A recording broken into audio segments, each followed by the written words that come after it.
first corn Really? song I heard was from Life is Peachy. It was Twist. Speaking to the microphone. So it's like I got that's how I got introduced to corn was Life is Peachy. Like So Twist. when I was really, really introduced to Corn, it was Coming Undone, and I was Really? a little bit obsessed with that song. Yeah. And see, Um, that was where I checked out. yeah, and rightfully so. I Yeah, mean, because it's like because now it's like you compared it to like and to some like hardcore like so I was a middle schooler.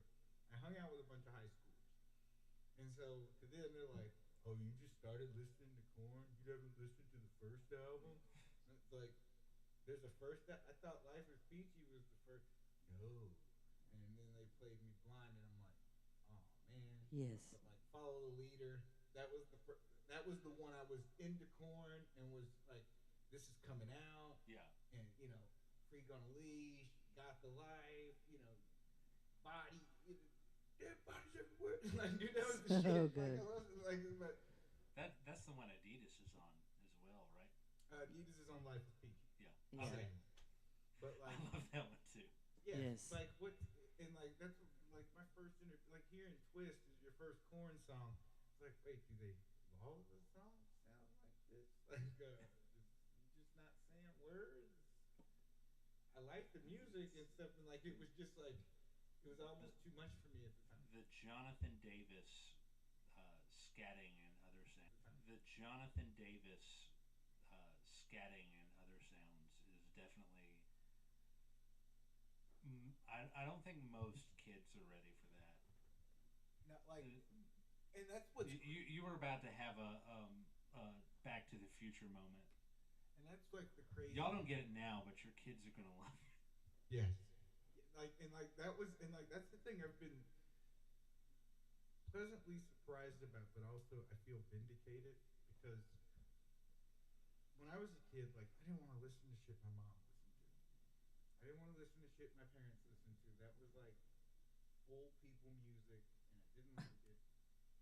And then like what's funny is like because it's like to white kids, because like my mom. I remember when my mom was 25. I'm like I'm 25 and alive. Shit she used to say. Oh yeah, But yeah. I remember this and like Shout out to 25. she listened Great year to exist. she listened to hip hop and R and B and rap and stuff like current stuff. And like to me that was old people music. I But like was all a these white teenager. kids I would hang out with were like listening to that, and I'm going Yeah. like, you like Bone Thugs and Harmony? I listened That's to that. old people music. I own CDs. You like Wu Tang Clan? That's old people. Love Wu Music. Tang. Wu Tang is for the kids. Now I do. Now I have an appreciation for some of, not all. Like I, I respect Tony Braxton and her talent. I don't want to listen to Tony Braxton. It's okay, neither do Um, I. but like my mom played that fucking CD out, or the Fugees. Like it's Yeah, I don't like listen to Love that. the I Fugees. I liked it when I was, it was in the 90s and I was yeah, a but like it teenager. was my parents' music, Yeah. so it was It, like it, it, it, Okay, your parent, R. Kelly, your parents' Jodeci. music. I went and saw R. Kelly in concert, okay? Remember Jodeci? I do. You Why seen wouldn't it I? in the JoJo's? What season is that of JoJo's? Was Jodeci? Oh my god, yes, play the song Casey Joe. Yeah, for real.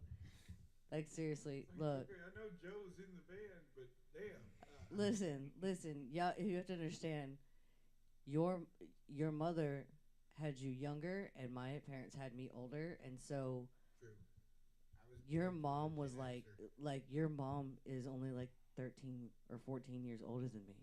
True.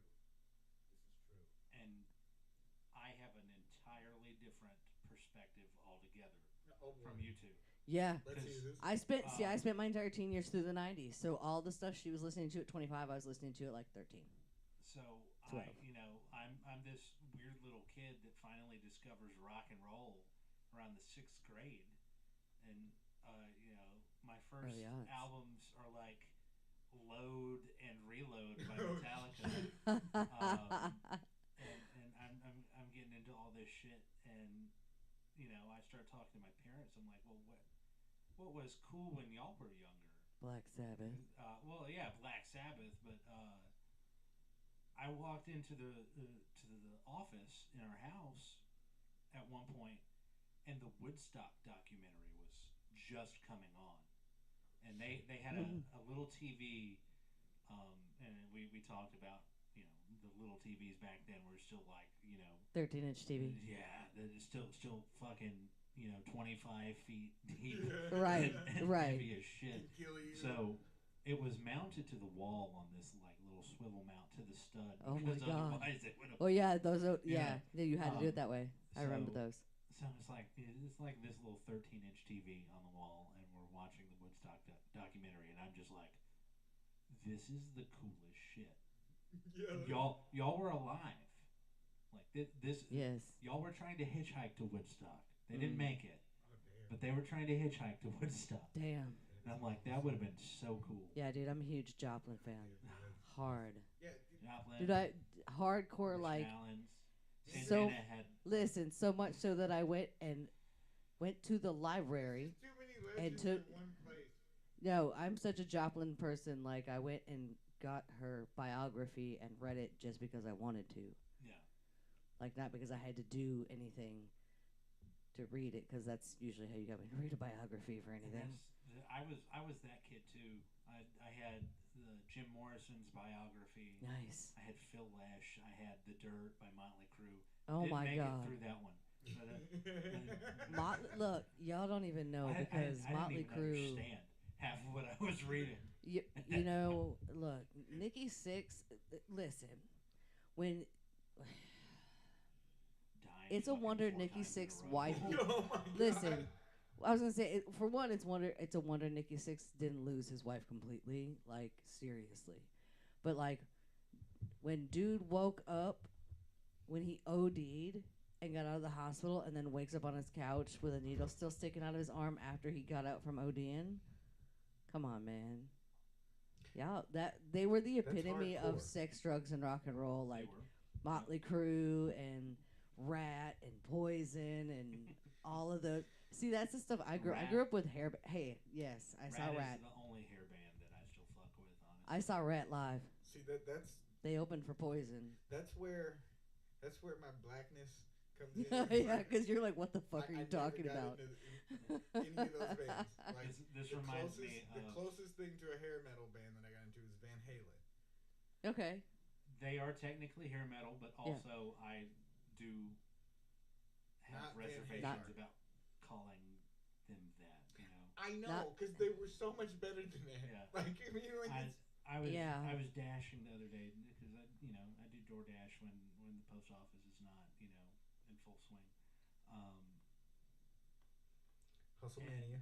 Yeah, Hustlemania. Yeah. Hustlemania, brother. Okay. Sunday. Seriously, Hulk Hogan, you went there? I watched Saturday We afternoon wrestling. Come on. We don't have to talk about Terry. No. That's fine. No, let's not talk about him.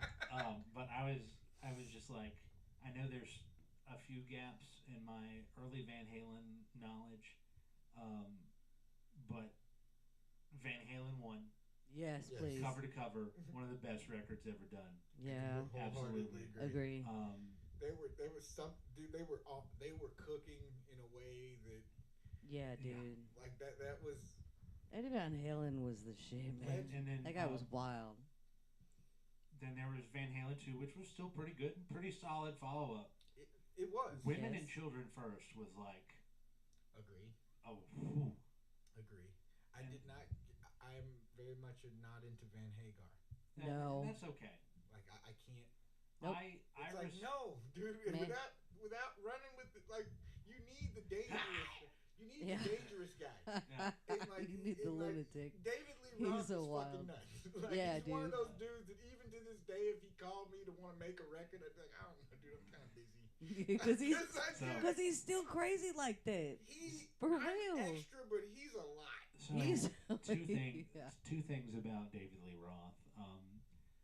I saw some podcasters recently just go through some of the ad libs he was doing in studio. God damn it! I tell you one more time, you better listen. That sort of shit. And just out That's of fantastic. context, he would sound fucking insane. All right. Right? Yes, Absolutely, yes. I can But, see that. So Henry Rollins has probably one of the best David Lee Roth stories, and he talks about going into a radio station early in the morning, and he's going to do an interview, and David Lee Roth is coming out, and he stops him and he's like, "Hey, I'm Henry. I'm a huge fan of yours.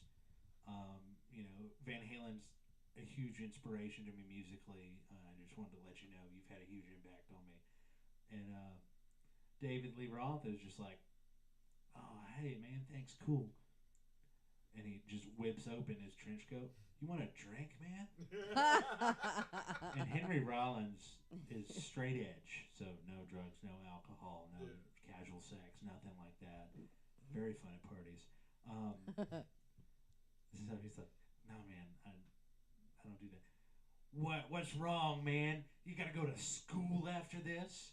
Come on, grab a beer with me. Oh my god. See, that's what I mean. Like, dude, it's like he's a lot. He is. He's a lot. Yeah, like, I can totally vibe with that. he's one of those legends that's be like, yeah, no, dude, I'm good. Rick James was like that for me too. Oh my like, God. It's a lot. Like, it's like I have this so much respect for him as an artist. Like, But But cocaine's a hell of a drug. you get the call, and you have to sit there. "I'll get back to you, Rick." Yeah. Now you're thinking about every life decision you've ever made that's got you to this point. Right. Everything in your body is saying yes and no at the same time. Yes. It's like, Yeah. I've got to be responsible. You've gone to a about new this. dimension. I can't be dragged down into this mess. All right. Yeah, it's like I don't. But know. how do I actually say no? Yeah. You're like in a exactly. new dimension now. Yeah. And like it's like that's it's like there's people like that that just are like, okay, I don't know about that. And then there's some people that like there's some legends that I honestly don't understand why they're legends. And like I'm not gonna 'Cause they're old? I'm not gonna go into it on stream. I'm But gonna have to catch the stream after the stream for this But- juicy goss. yeah, like I might do a thing. Yeah, off like cam. when we get to the Patreon part of stuff, I might start doing some, for patrons only kind of thing, and never share this stuff because it's like I still know a lot of these people, and I don't want to get like my phone number hasn't changed, Yeah. For a You long don't want time. phone calls. and yeah, I just don't. I don't want to, and then like it's like you get this thing like, especially like the industry, it's like it's a small world. It really is, and like you say something, and like you talking out of school, you're breaking the code. It's like the unwritten book of the road kind of shit. Like it's like it's like nobody said anything. It's like, well, you shouldn't have did the shady shit or weird shit. Like that's the other thing. But like anyway, back to what I was saying. There's some people I don't understand, even with their body of work. I listen to it and I don't understand. Like I still don't. And if you, it's no, I don't want anybody to, no fans to get mad at me or people to get mad. Nobody to get mad at me about this. But it's like I just don't get it, and I'm okay to not get that. Just like I'm sure lots of people don't get things. Like I've had to hear it all of my life about the Smashing Pumpkins. Yeah. About people who I don't get it. I don't like it. Or the Cranberries. Ugh. Okay, I don't like it. Rude. Okay, well, you have to understand. Skinny Puppy. Skinny puppy. Don't my understand. My big thing is, taste is purely subjective, right? It is. Agreed. What scratches my itch is not going to scratch yours. Yes. And what tickles the demons in my brain that say yes, it's not going to do it for everybody. But there are certain yums that I will actually absolutely yuck. I'm not the kind of person to yuck somebody's yum all the time. Yes. If you're familiar with that turn of phrase. Yes. But yeah, Just they like I listen to early KMFDM, get why this was a thing. I listened to Ministry. Doesn't matter. Old Ministry, metal Ministry. Like, I understand that. They fuck. Front 242, Frontline Assembly. I get all of that. Skinny Puppy. It's like a fucking horror movie. It's definitely not going to be everyone's taste at that No. point, you know. Seeger Roy. People got Seeger Ross. Whatever. I get it. You know, Some of the soundscapes sound cool. None of the songs go anywhere for me. and that's. It's like, I think that's valid. you know, but I'm again, if that's your favorite band, we're good. You know, like there's some. If any Sigur fanboys are out there watching the stream right now, feel free to DM. Yeah, no, like it's like you know, I get it. You know, like I said, I don't. You know, it's not like, oh God, don't play that around me. And that's the same thing with Skinny Puppy. It's just like I don't hate it. I don't get why so many. You know, He's it's like, just not that into you. yeah. I don't, Basically. you know, it's like I don't get why anything they've done is qualitatively better than like so many other bands. Like it's like I think Well, we as much as this would disappoint Macho Man Randy Savage, we all know, especially in the industry, that the cream doesn't always rise to the top. Oh yeah. yeah, like it. That brings me to, I've got a drum video for this coming out, like where I did a drum video for a Curve song, Horror Head, and Curve.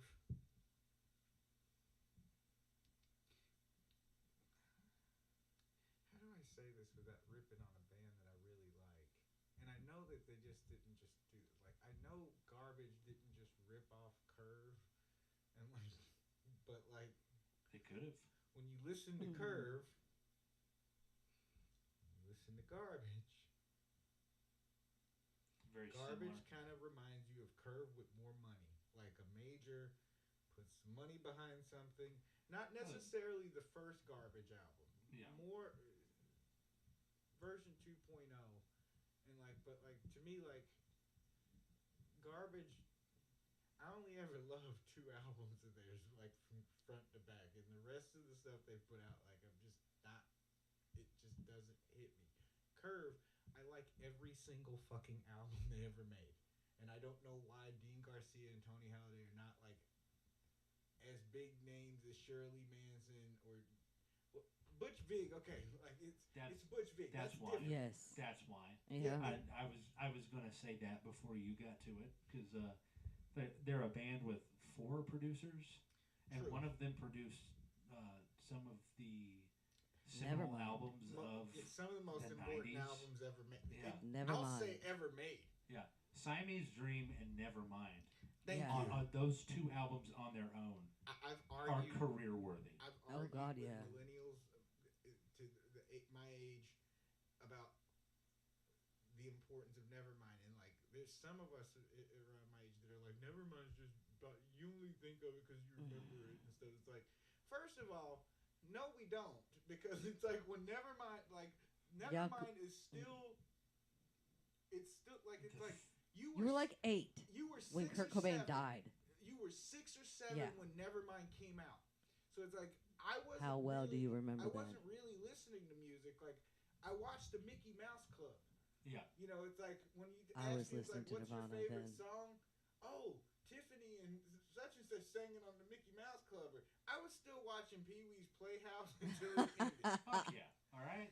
Yeah, see. Shout out to Pee Wee Herman. Yeah, Right, Peach. dude, for real. Paul Rubens. He was the fucking A real man. one. Yes. Um, But listen, They so stole I the show remember for some Nevermind. bullshit. Like, what do you go to the porno theater for? If not to look like it's like. Yeah, they need to leave that guy alone. Because he About used that. the facilities. Wait, He used but the you know drama what? facilities, and he You got know- in trouble for that. But you know what? And y'all don't might not remember That made because it- I don't remember what year it was. But he made a boss move on that. And you know what? It made it. Look, let me tell you. Let me No, just say for something. real. Let me just say something here. He's part of the reason why I don't have a sexist bone in my body. Yeah. There was a male lady Yes. on Pee Wee's Playhouse. Yes. I had her action figure. Now- I had Hell yeah. every action figure from Pee Wee's Playhouse. But look, Hell The yeah. whole set, the talking chair, the Cowboy Curtis. Fuck yeah. Lawrence Fishburne. Listen. And I don't know. Y'all might not remember. Listen. Hold on. Y'all might not remember this because I don't remember what year it was. So Cooper, I know you probably definitely don't, and I don't know if you Okay. would remember either. But right after that happened, and he got caught, and the whole thing blew up, and everyone was like, "Oh God, Pee Wee's a pervert" or whatever.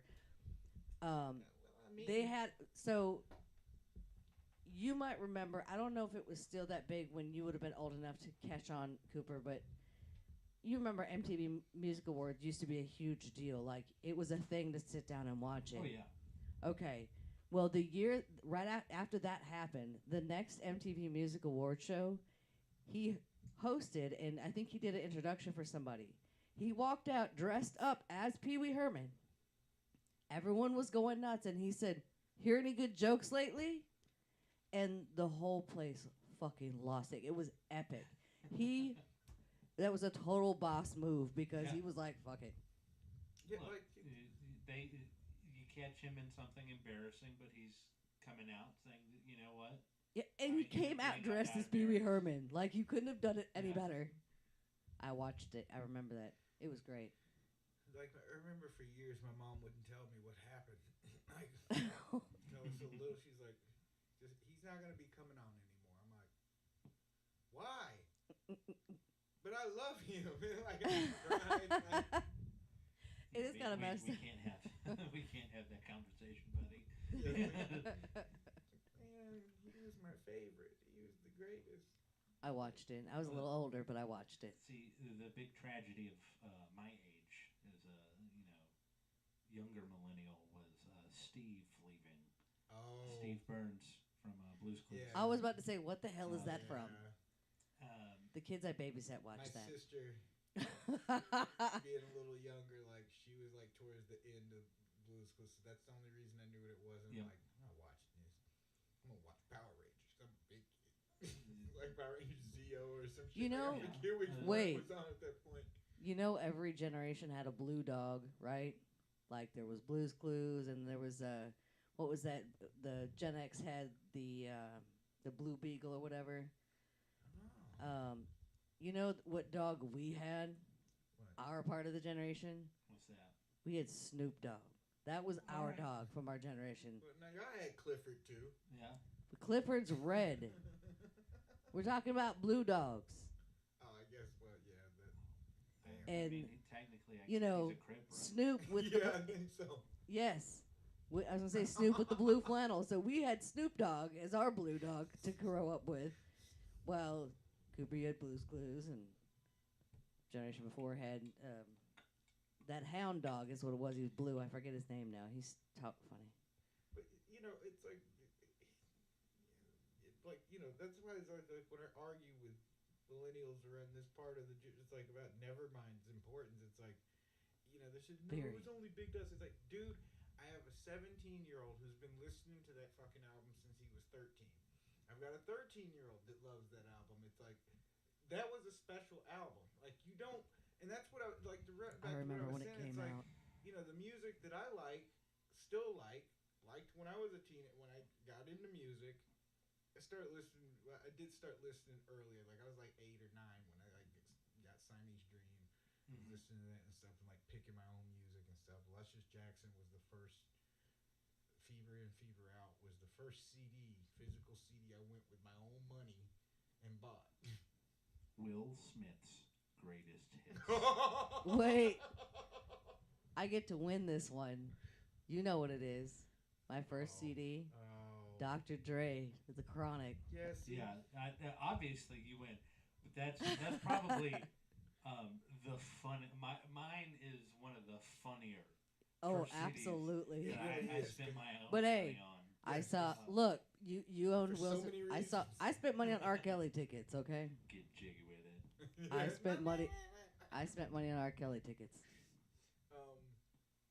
I bought Britney Spears' first CD, because it had a Really? pull out of Britney Spears. Oh my like, God, you bought it for the poster. Yeah, I never listened to the CD. You know what? I'm so I mad. never listened to the CD. Alright. That video hit me, Wait. baby, one more time. And she's in the schoolgirl things. Oh, baby. No, I'm dude, still mad. I I'm had buying it. I I- fuck with Britney Spears though. Musically, yeah, I do. Okay. They were I they like were some cooking in that Britney. studio. I ain't gonna hate. I like They me were some cooking. Britney. I do. I'm still mad though because I with all the times I moved in my 20s that I lost my favorite poster, which was the poster of Kurt Cobain that came out of the Rolling Stone magazine. I actually found a picture the other day of my old bedroom where it was up on the wall, and I'm like, damn it. Okay, I think I gotta say something. What? Hanson. Oh, they're like grown now, and they like still like I once in a while know, get but, together like- and like they But no, kill I'm it. like straight up like no, like I loved Bop and like that first time like I was around, but like it was like I was the right age. I was not. I get it because you were a kid. You were interested in music. Yeah, and these were Honestly, kids. look, all of these guitars are fun. Yes. Guitars come in fun shapes, fun colors, and you know, looking at kids who were presumably close to your age Yeah. doing it professionally, coolest shit ever. All Yeah. right. Yeah, It was insane. absolutely. And it like it didn't feel like it was like a Jackson 5 thing where there was like a dude beating the shit out of me. Like, you know, it's like it was like You're gonna sing about the fucking ABC. Y'all are crazy. I'm sorry, Daddy. yeah, dude, like for real. Like this dude was nuts. But like See, I had But- collections to go through. My godmother had like the most unbelievable collection of fucking CDs ever. I could find all kinds of shit in there. but back to the Hanson thing for a second. Like the reason why like that's like kind of like Hanson. it's like oh god, At shameful. least It's we're like not talking about because Chris Hansen. like within the span of a couple of years, you know, a few years, so maybe 4 years, you're listening to shit like Limp Bizkit and then Slipknot and like you know, and it's Oh, like we you're Oh like, my we God. weren't ready for the radical shift that happened post Kurt Cobain. We were No. no. not. There was things brewing that we had no understanding of. But I will say agree. one of the coolest things to ever happen to rock music is embracing hip hop culture.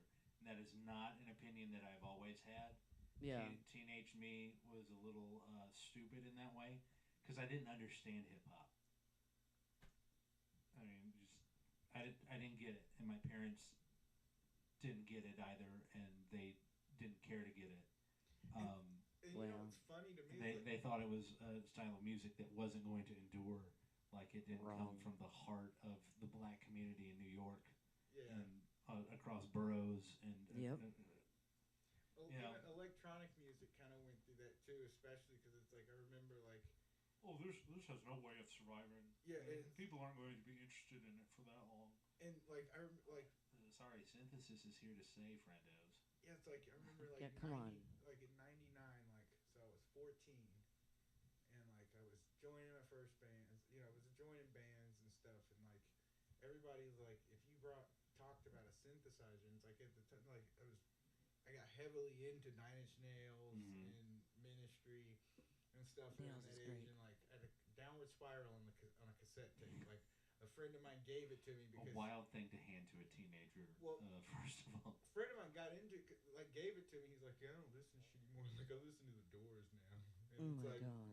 He went backwards. I was like, he's like, no, dude, Jim Morrison is People like, I think his strange. soul is in my butt. Like this. I'm not. Oh my gonna- God. I Wait. am not. I'm, All right. I'm not gonna name this kid's name. Just, I know just, who you're talking about. I remember Yeah, 'cause it stories. Just give me the cassette, thank you. Yeah, I exactly. gotta It's like, go now. Yeah. All right, dude. Like you know. That's great. How many more do you have? Exactly. Keeping You're everything right. up. I think I got Got him Pretty Anson in there? For him on cassette tape too, but that was Hell yeah. you know, when I would be in these bands, I'm like, man, maybe we should get some synthesizers. And they're like, no. It was like kind of this get back to your roots kind of Yeah. rock shit, and like they're like, we don't play, it's programmed and the machine does it. And it's like, yeah, if That's- you tell That's it a direct. to, That's a direct third wave of butt rock sort of move. yeah, Even though in the Mhm. studio, you know, they were layering synth tracks and shit like that. Well, Right. fucking Because you want the big rock and roll sound. Well, then Yeah. Hellbelly Deluxe came out, suddenly everybody wants to put synthesizers and shit. Yeah. And then like the electronic. Shout out Rob Zombie. Then everybody was Yes. putting electronics and shit, and electronic music got bigger and stuff. And we're sitting there and like, and I remember me and my buddy Ryan, like we, you know, he was closer to 30, and I was 16, and he had his misgivings that like 10 years older, over 10 years older than this dude, and we're playing music, but it's like he couldn't find any guitar players, actual guitar players to play with him, and like I couldn't find anybody who wanted to let me bring a keyboard, you know, into some shit. So it was like we did this. It was a meeting of the minds. Yeah, we did this 2-person band, where me and him were just doing everything, you know, in his home studio and recording everything and stuff. And I thank him to this day because it's like doing that stuff at home like landed me, you know, my first production jobs and stuff when I was 17, 18 and stuff. So it was like that year we spent, I learned a lot and decided to do different shit. And love you to death, Brian, even though you didn't invite me to your wedding. But it's all good. But yeah, like I learned a lot, and like so we had a blast with doing that stuff, and I got to scratch that itch. And I didn't want to play with anybody else that didn't want to do anything. Well, then everybody's wanting to use synthesizer. Everybody wants a Moog. Everybody wants, you know. Yeah.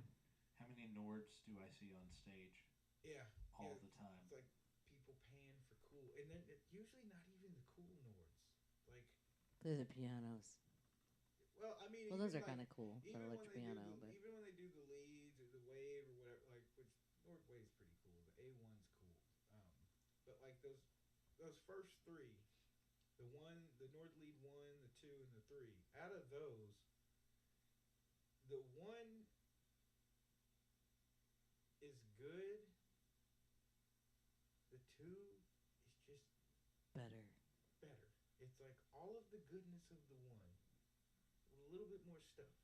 The 3 is fucked up. And like I would not own one. You can't get me to play one. It sounds like the Terminator. And it was so bad. Yeah. Before they did the 4 or whatever, like they did a 2X, so they re-released the 2 with some slightly better this and that's and stuff. But like, we got to go backwards before we can move forward. The one I haven't got my hands on because they're just ungodly expensive even to this day is the Nord Modular. And like, you know, it's like you gotta have an old computer around to use it because it was like early days of having this hardware and the rest of the innards in the editor and the computer. But modular synthesis in itself is probably the more expensive route of synthesis. So it is. It is, and it's not. And I don't necessarily. None of my opinions on this matter also reflect the parties present because I am not a synth girly, if you will.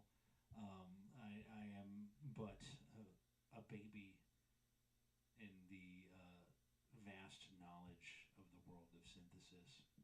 I do like making weird sounds, though. It is fun. Yeah. It is a I great like my time Micro to be Freak. into them because there's so many points. Like the Mini Brute 2. That so is cool. one of the coolest things. Like it scratches the itch because it's like this thing. There's no presets. You have no presets to toggle through. You have to make every sound, and it comes with a cookbook. I'm even doing a video series where I'm going through the cookbook and making the sounds from the cookbook so you can see it. And it's like those principles apply to every synthesizer. And that's why some of the times, like it's like I look at some studio pictures, like because I'm in home studio groups and this synth groups and different stuff, and like I see people's things, and it's like I can tell right off when I'm looking at a picture. It's like you're a collector because literally like 9 of those synthesizers are superfluous and will do the same exact shit. You know, and it's like you don't know how to twiddle your knobs, like, but it's like I don't care. It doesn't bother me. It's like because it's like there's something cool about. Everybody's got their vice, too. Especially in the 90s. Yes. And in the 80s, too. But, like, the 90s, really, because it's, like, synthesizer, like, the heyday of the synthesizer had kind of waned, like, from the 80s. And so the 90s, it was, like, some of the most fucking interesting, weirdest shit that was being made and stuff. And it was, like, everybody, and it's, like, people had their spin on it. Like, I'm still more of a Nord Lead guy over the Virus. Even though I love Axis, I love everything that Axis does. Like I love the Axis Virus. Like, but as far as like what I could just get out of tweaking and turning knobs quicker for me, it was the layout of the Nordly too. Like that was that fit better for me. The presets in the Virus that it comes with are better. Like they're closer to usable sounds right off the bat. The Nordly, it was never the presets that were like, oh my god. It was what you could do, and especially the Right. two because you've got 4 outputs, so it's like having you have four. It's like having 4 Nord leads in one, and so you can get these really massive sounds, or you can get these really broken, decayed kind of sounds and stuff. Like um, yeah, like think Downward Spiral. Yeah. That kind like you can those sound like they're so easy to get with that thing. Like sounds like that. They're so easy to get. Um, and that one just clicked for me. But like with the Mini Brute 2, what I love about this is like you've got a patch base. So it comes with patch cables, knobs, and sliders. You're getting everything. Like in the '90s, there was a thing where it was like either you're gonna get a knob or Knobs you're gonna and get sliders. you're gonna get sliders. You can't have both. Spoil me. You can't have both. Or like with Kurzweil, you got a fader with the K2000 and a big knob, and they are so fucking difficult to program. But there's so many presets for the K2000 and 2500, but the K2000 specifically, it's like there's so many presets. It's like you can just find It a can't preset be in. can't be more difficult than what Herbie Hancock and Prince were doing in the '80s, though. Those were better off because like you actually had a knob per function, and it's like with the Kurz you had this tiny LCD screen, and it was a lot of menu diving with these buttons and a knob, and it's like, and the knob wasn't directly like. I mean, a lot of what they were doing in the '80s was just basic rudimentary coding to get to. And the K2000 was an early '90s synth, like, and it's a I reason love that it's thing. featured on so many albums. Like, a lot of like Pogo from Manson, like he had 2 of them, 2 of the rack mount ones that he took on stage with him and stuff. Like they were just the legions of sounds, and it's like I know the It synth back then, the It workstation was the Triton. Everybody wanted a Korg Triton, like that was the deal. But like the K2000. Had Just the sauce. something, yeah. There's something about the quality of the sounds and stuff. Like Ray Kurzweil is a fucking genius, and like that's one of the reasons I keep lusting over the K2061 because it's like it will run all of the K series sounds, and there's lots of knobs. There's lots of faders. There's lots of things. It's like, and the screen's in color, and it's big, and it's like, Oh hell. Oh, yeah. look, Holy a color shit. screen. But it's still like basically the same price as the K2000 was when it was new, which was like $2,500, and so it's like, That's not bad. You get a lot more for your money nowadays, though. yeah. And I look at my Moog. I know what I can do with the Moog, and I know like the K series can sound close enough. But like if I what I am attached to with the Moog, it's like I know how to make most of my synthesis. Like I can make my Nord lead sound close enough to a Moog by itself, and then when I start adding plugins to fill in the rest of the round or fullness to it, or something, like it's like it sounds plenty thick. And I mean it's more about the low end with the Nord lead that you're gonna be basically boosting. Like in EQ plugin, you can get this thing to sound more Moogy.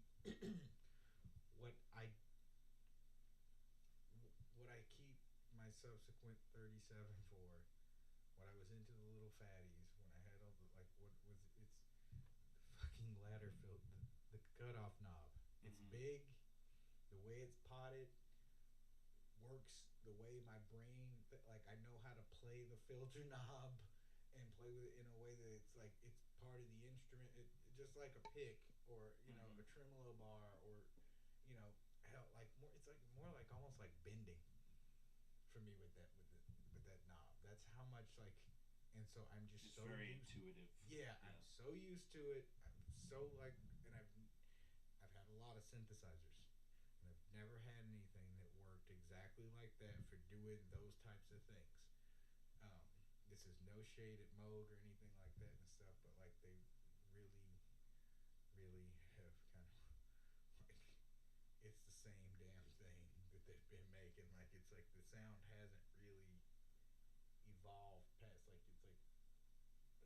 somebody And who's there's something somebody to be who's said about brilliant knowing with your niche, somebody but who's really also familiar with the Model D can do all the same shit, most of the same shit that I can do. Like if you were making a record and you're making parts, they can get all of the parts from that Model D that I can get. It's like, well, no, the Model D is not duophonic or whatever, so you can't play two notes at the same time. But you could do one track with one note and then another track with the other note, or you can have two Model Ds and Yeah. and do that. And people did that. Like so, there's ways to do it and stuff. So it's like, and honestly, if it's the sound that you're after, the VSTs that Arturia makes, that Moog make, get the sound. You know, the sound. The sound that's there. It's like they sound good. And I tell people if you want Moog sound, Moog bass, you know, those kind of sounds and stuff, that just do it the cheapest way possible because it's like you don't have to physically. And now that like it's owned by M Music and stuff, it's not like you're supporting a tiny company anymore. And like that's why it's like these people. I've seen a bunch of people on Facebook talking about. I sold my sub 37 to get the what is it, the Muse or whatever, and it's like, you did you? I would not have done that. I get the presets because I played around with, like I went into Guitar Center and played around with one. The presets that it comes with out of the box, a little saucier than what you get from the Sub 37. It physically can do less than the 37. It's only it's monophonic, one note at a time. Sub 37, two notes at a time. Yes, the Muse is cheaper. Yes, it's cheaper. But it's cheaper because it does less. And I think I didn't actually check to see if it was plastic, how much plastic and metal it was. But there's no wood. that's the whole thing with a Moog. It's supposed to be. It's one of the best parts. Yeah. I completely agree. It's supposed to be like an old '70s console. Yes. Yeah. That makes it, when you see that warm, you know, you just get Yeah. these warm, fuzzy That, feelings. that chocolatey wood on the side, you're just like, hell yeah, Yes. hell yeah. The one thing that's like, I'm It's like still. seeing wood paneling on a car. Yes. Love it. Yes. Love it. Yes. You see what I'm saying? Yeah. So, but like, I was like, you know, I told you, I was like, I don't want to. She's like, do you want to sell it? I'm like, no, I not for preset. It's like I can make. I know how to do my own sound design. Look Like, at it's- me. I am the preset. I mean, it's like The once. presets are up here, buddy. Yeah, once you learn how to twiddle the knobs and stuff, and like even if you don't like, I can not touch my synthesizers for like months at a time because it's like I'll record a bunch of stuff, and I'll make and like there's a lot of times where it's like a lot of times these days I'm using VSTs because they're just right there. Mhm. I'm already on the computer. I'm already in Logic. Not an interruption to the workflow. Yeah, and it's like you know, you gotta, you know, you got a control surface there. It's easy to just turn the knob on the thing. You got a keyboard controller there, I used them live.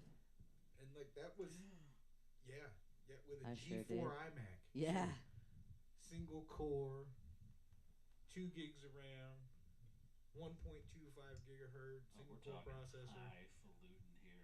Yeah. Oh, like, yeah. This thing, and it did, you know, like I think we were Still the running, coolest looking FM4 iMac. and Reason 4. Yeah. Like they did all the stuff, like the violins in Rage. Those were from Reason 4. Like just Mhm. you know, it's like I set up a machine to just run VSTs, put an interface on it, took Mhm. the outs from the interface, ran into my main interface that was running on my computer, my main recording tracking Right. computer, and just treated it like I always just treated it like an instrument and stuff. And so a lot of times, like VSTs do the job. Like I'm not a fan of Fruity Loops. If you like that, that's cool, but I'm not into that.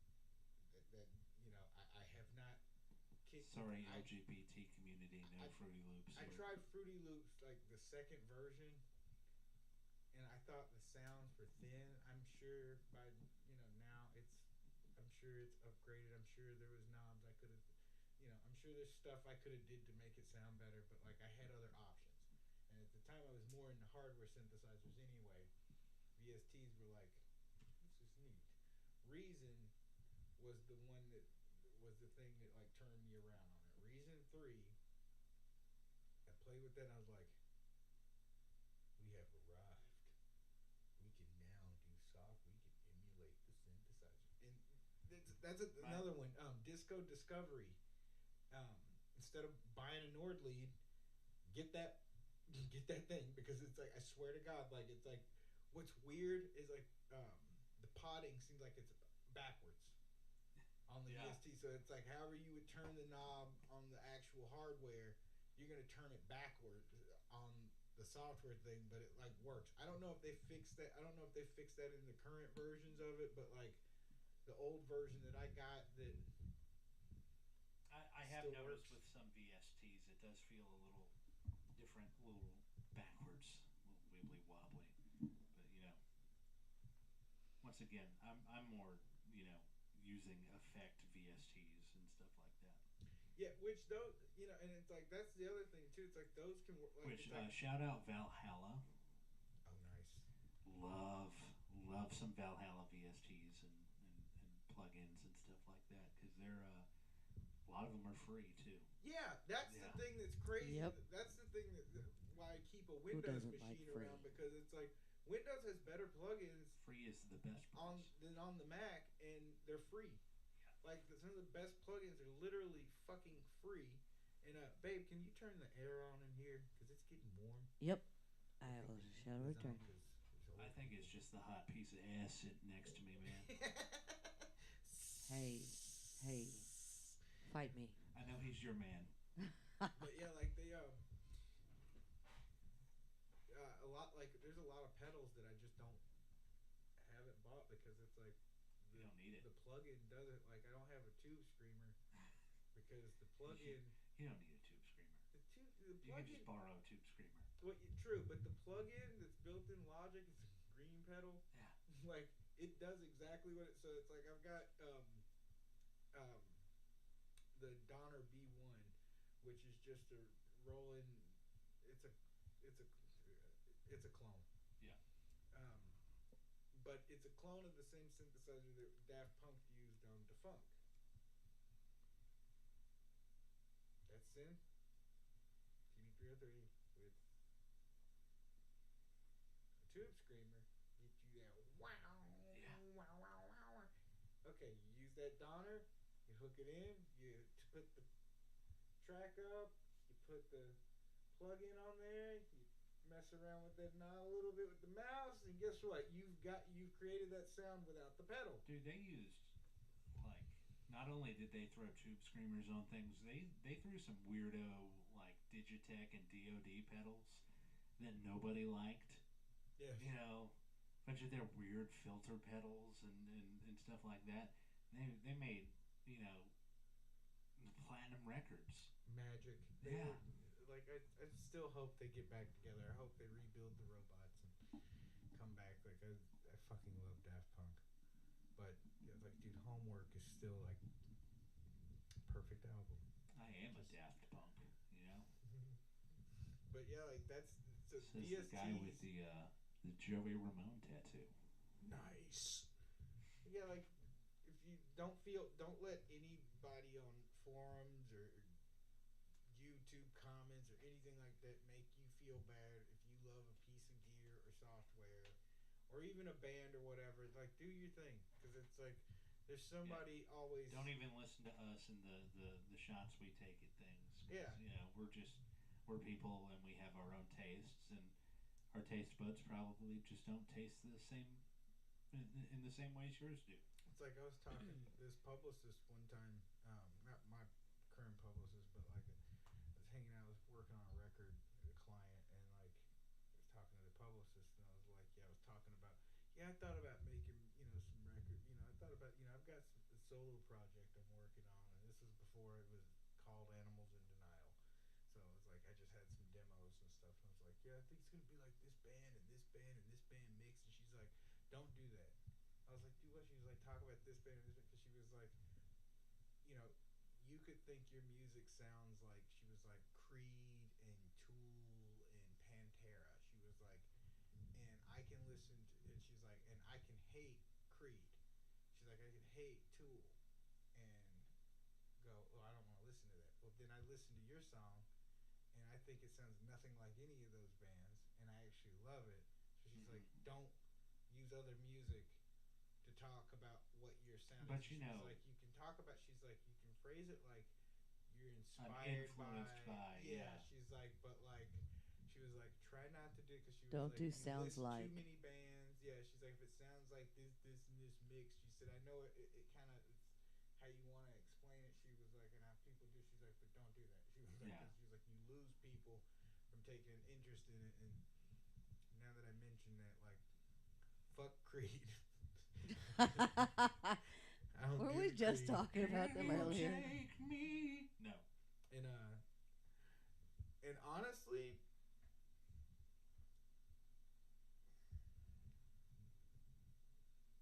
thinking, I'm wondering if I want to go there or not. Or if I want to play a song Do it. first. Do it. Go there and then we'll play a song. How about that?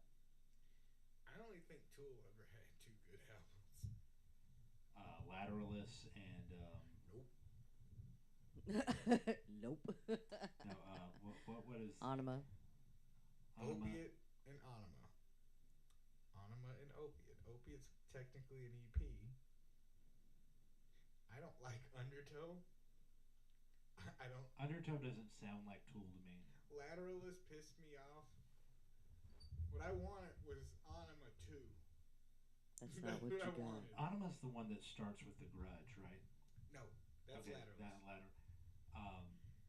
Yeah. So Anima starts with Stinkfist. Yeah. Okay. Anima's the one that I like too. Yes. H. Yeah. Hooker with a penis. Yes. Eulogy. 46 and 2. Yes. Like it's like that album is perfect. And Eulogy is probably one of the greatest rock songs of all time. I will say that. Dude. And then you have the middle, the interlude. You dumb Americans. You're all going to get cancer and fucking die. Yeah. You stupid Americans. Or the hash brownies recipe. Sounds like Nuremberg rally or some shit like that. One kind of It's like, oh, this is great.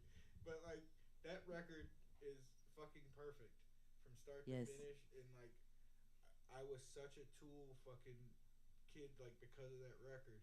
And when Lateralus came out, the day it came out, I rode my bike 3.5 hours, 2 towns over to Waynesville to go to the Music Box to buy that CD. And I rode my bike those 3.5 hours back. Got home, didn't care how tired I was. I'm like, I'm gonna listen to this. Sat down. Put the thing, and I'm like, yeah, and like, cause I've been following on the internet like the little teasers. And I'm like, oh, this is gonna be the shit. This is gonna be the shit. This is gonna be the greatest thing ever. Oh my god, Tool. Oh.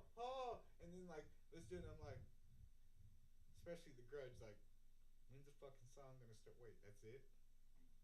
By the time it was over, I was like, oh my god. Then Schism. Which I mean, that's a fun bass line. It is, but like every guitar player played it too. Yeah. Like, and it's like that's the fun. That's the song doesn't compare it to any song on Anima. It's like it's not a bad song by itself. No. But you compare it to Anima, you're like, I don't need the rest of the hour of other material. Yes. On that album, I just want that one song. But I will. Parabola. Parabola is the other one. That's the other one on that song, that record, because it's like, I like this song. That's a good one. What was the other one that was on there? Like, it's like Laterals had a lot of songs that started out like they were gonna be epic. And then Chicks and Leeches. And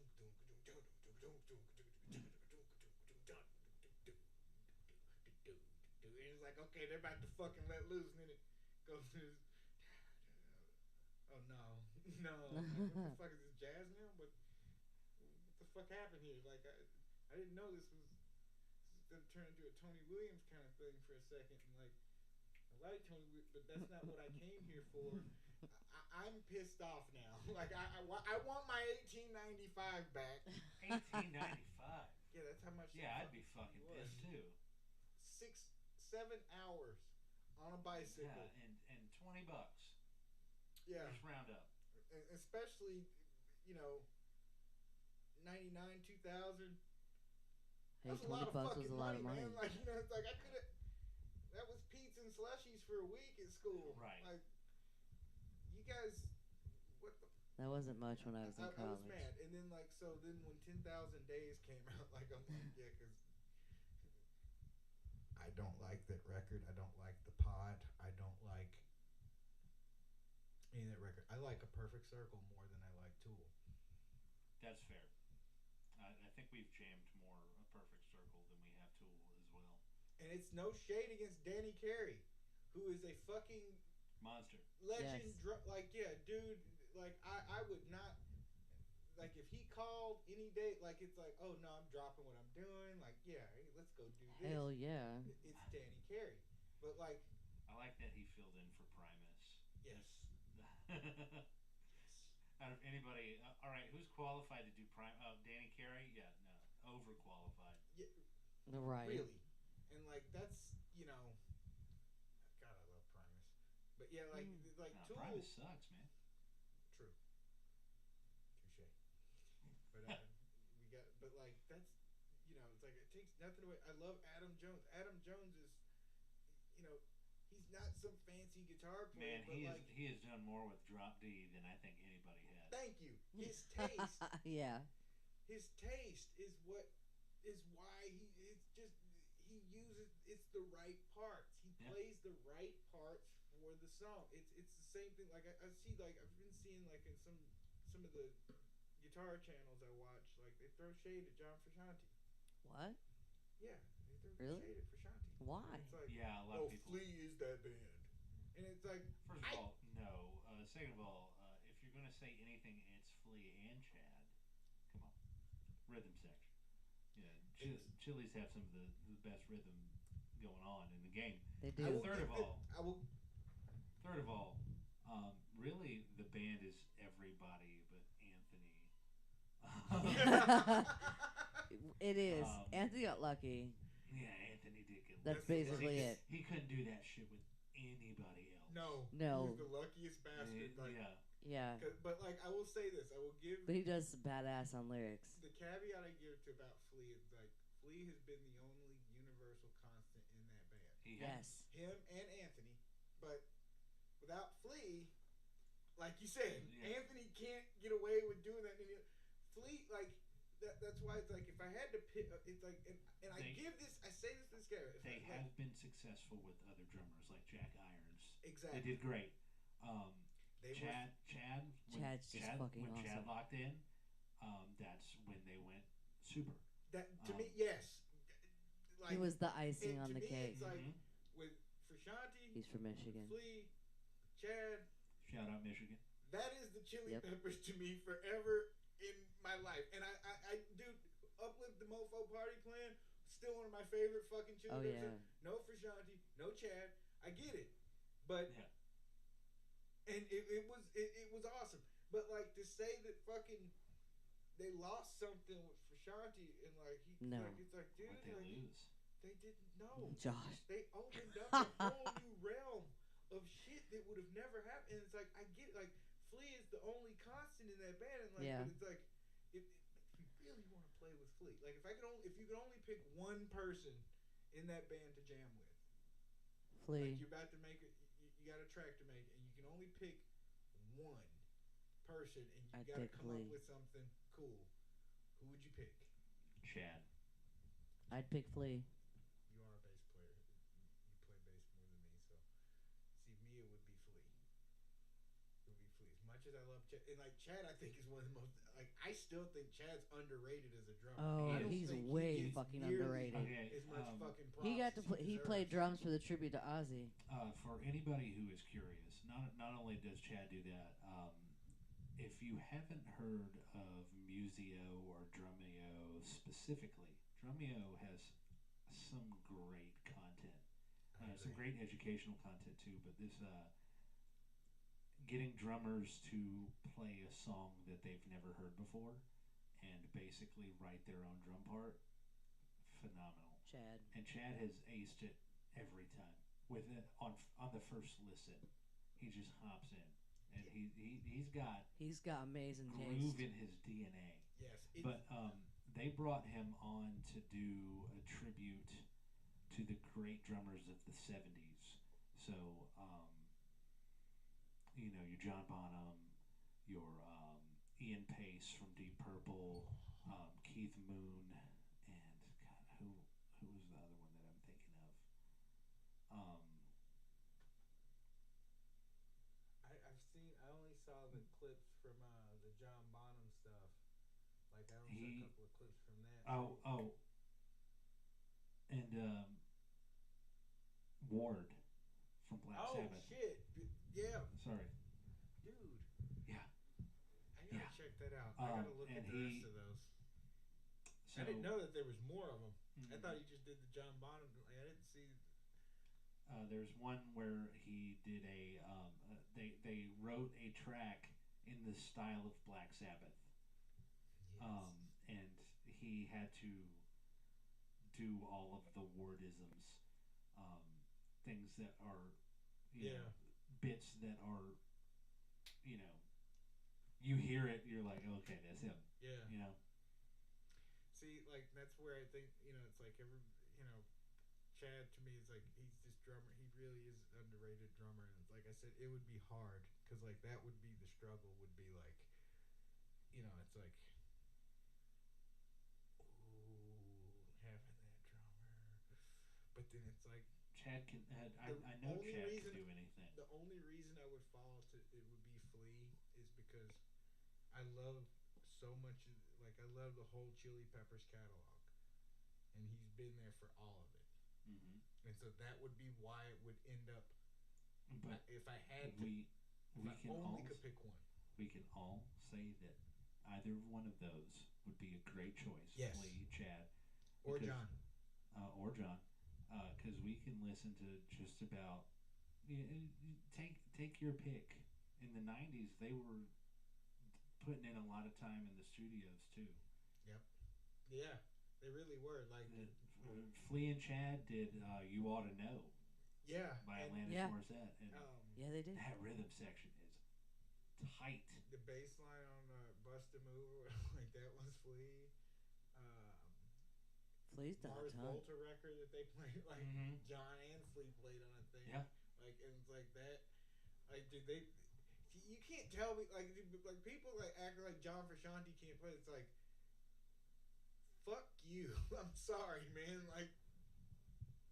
I don't know a guitar player alive that doesn't default to pentatonic runs sometimes. They're there. That's fun. Yes. Yep. The squeedleys and the meadleys. Yeah, if you don't like it, then there's something wrong with you. I maintain that. Like when people don't, they think they win points with me, like ripping on the Chili Peppers, and I'm like going. What you don't know is that we don't jam a lot of Tool, but we jam a lot of Chili's. Yes. Yeah. Like a lot. That's like one of the. A lot. Like I got the tour shirt. I still won't wear. Yep. Man, they killed it in Charlotte. They did. killed it. It was so good. That was a good show from start to finish. It was, man. Like it's I like. ripped my Thundercat hat. That got eaten by a dog. Oh. Yes. Yeah, not my dog either. I was really mad. I don't blame you. Thundercat threw down at that shit, and fucking The Strokes. The Strokes, they won me over. The Strokes did very good. I didn't care for I used to just not listen to look, the Strokes. if you're not into indie rock past 2002, then you're probably not going to like the Strokes because everybody's just copying the Strokes. Yes. Yeah. I like indie rock past 2002. Yeah. I like the Strokes. But they were really solid. I never gave them a chance great. because it's like I literally it was like there was that one song from it was Probably Reptilia. No, that Reptilia, I love that song. Like, if I would have heard that before, like, I would have made me listen to him. But, like, I just heard the first video that they did, and I'm like, Oh, I think. yeah, I'm like, I don't like this shit. I was like, I'm not into this. Now it's like, what was funny is like, I like it now, but like at the time when it came out, it was like, I was watching TRL, and it came on, and I was like, no. Once again, you weren't ready for the breakneck speed at which that was coming. Yes.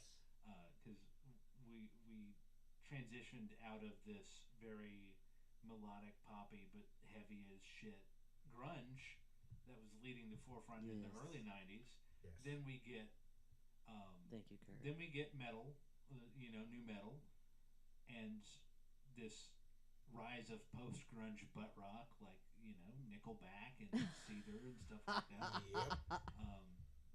And I was never into it. Look, I never made it as a wise man. I couldn't cut it as a poor man stealing. Yeah, like, you don't want to be in the arms of an angel. Like my buddy, I had this dude. That's the lips of an angel. Whatever. The Arms of the Angels. That's the ASPCA theme song. Oh, that's like, right. Check out my favorite band. I got the new my favorite band came out with a new CD, and it was when that fucking Nickelback with "You Remind Me" on it came out. And like, you put it, and like, dude, he played that shit on repeat. Everywhere we went, he played that shit on repeat in his Jeep. Riding around in Jeep Wrangler. You know what I'm sitting there going like. Real quick, funny story. Get out of here, dude. This is kind of fucking. I went and saw Poison right before I met you. Generic as hell. Like it was. Like, oh my god. So I went and saw Poison right before, like 2006, like right before we met, like literally like months. Did Bret Michael talk about Jesus? No. Okay, so he hadn't found Jesus. They were free tickets, to be fair. So it's a free show. My friend CJ, it's like a free beer. My friend CJ, listen. So CJ's like, I don't know, 8 years younger than me or something like that. Yeah. And her friend Brad, who is about your age, he's about 5 years younger than me, won tickets to see Poison, and he asked her if she wanted to go, and she was like, I don't even know what that is, And she's like, but I'm pretty sure Janine would. Of course I do. Yeah. So I was like, yeah, dude, I'll go. Fuck it, let's go. And that's where I saw Rat. Rat opened for him. But anyway, a bunch of people out in the crowd, and there was literally a guy that looked exactly like the lead singer of Nickelback, and totally had to get, like, they called him out too. Okay, It was really scary. We should probably play a song. Yes. And then we'll talk about, like, I want to hear everybody's first concert. Because I'm interested to see everybody. Okay. Don't tell it till after the song. Okay, so. I have a question, because I'm complicated. Do festivals count? Festivals count. Yeah. Yes. Shit. Okay. But, like, you could also be, like, the first band you paid that you wanted to see in concert. I'm just interested in who people saw first. Okay. But, okay, play IOM. Okay. So this is going to be on something. It might just get dropped as a single, not be a part of any one specific revisited EP. Are you going to preface what this actually is? IOM is inside of me, but Rocktified. Yeah. Me and Steven decided it should be a meaner track. Yeah. A tougher track. And Bye Dancy Electronic. It's just so much different than the other one that I'm like, no, I kind of like this on its own. So they're both so good. IOM, and I'm going to keep inside of me. Yeah. The way that it was, because there was a ravey thing. You could always do it as a single and have IOM be the B-side. It's like the maxi single. Yeah, like I was gonna think like it's like basically doing a B-side single. Yeah. So, yeah. I'm thinking of doing that, or either just throwing it on one of the EPs. Shall we? Let's play it. There's a guitar solo. I love this song. Roll that beautiful beat. That's how much different it is from the original. It's a sick look. Guitar solo and then for the record. There's no comp. For the record, that's a sick ass guitar solo with this. It's basic. But it's still sick But as it- fuck. Again, it's that same thing that Now. Ashanti did. Like it's Just saying. Now with a basic but sick ass guitar solo. and it was fun to play. I will. All right, let's do it.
You will never convince me that direct recording guitars is a bad idea, or that the Digitech RP50 is not a legendary device, because all guitars, that's all it was a Digitech That RP50 sounded really good.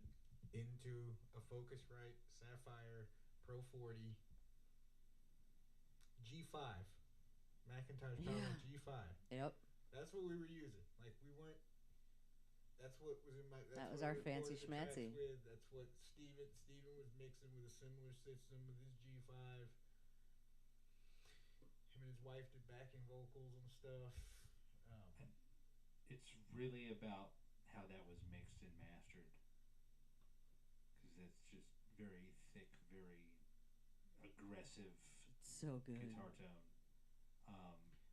Not not only that, the parts were exactly what they needed to be and nothing more. Yes.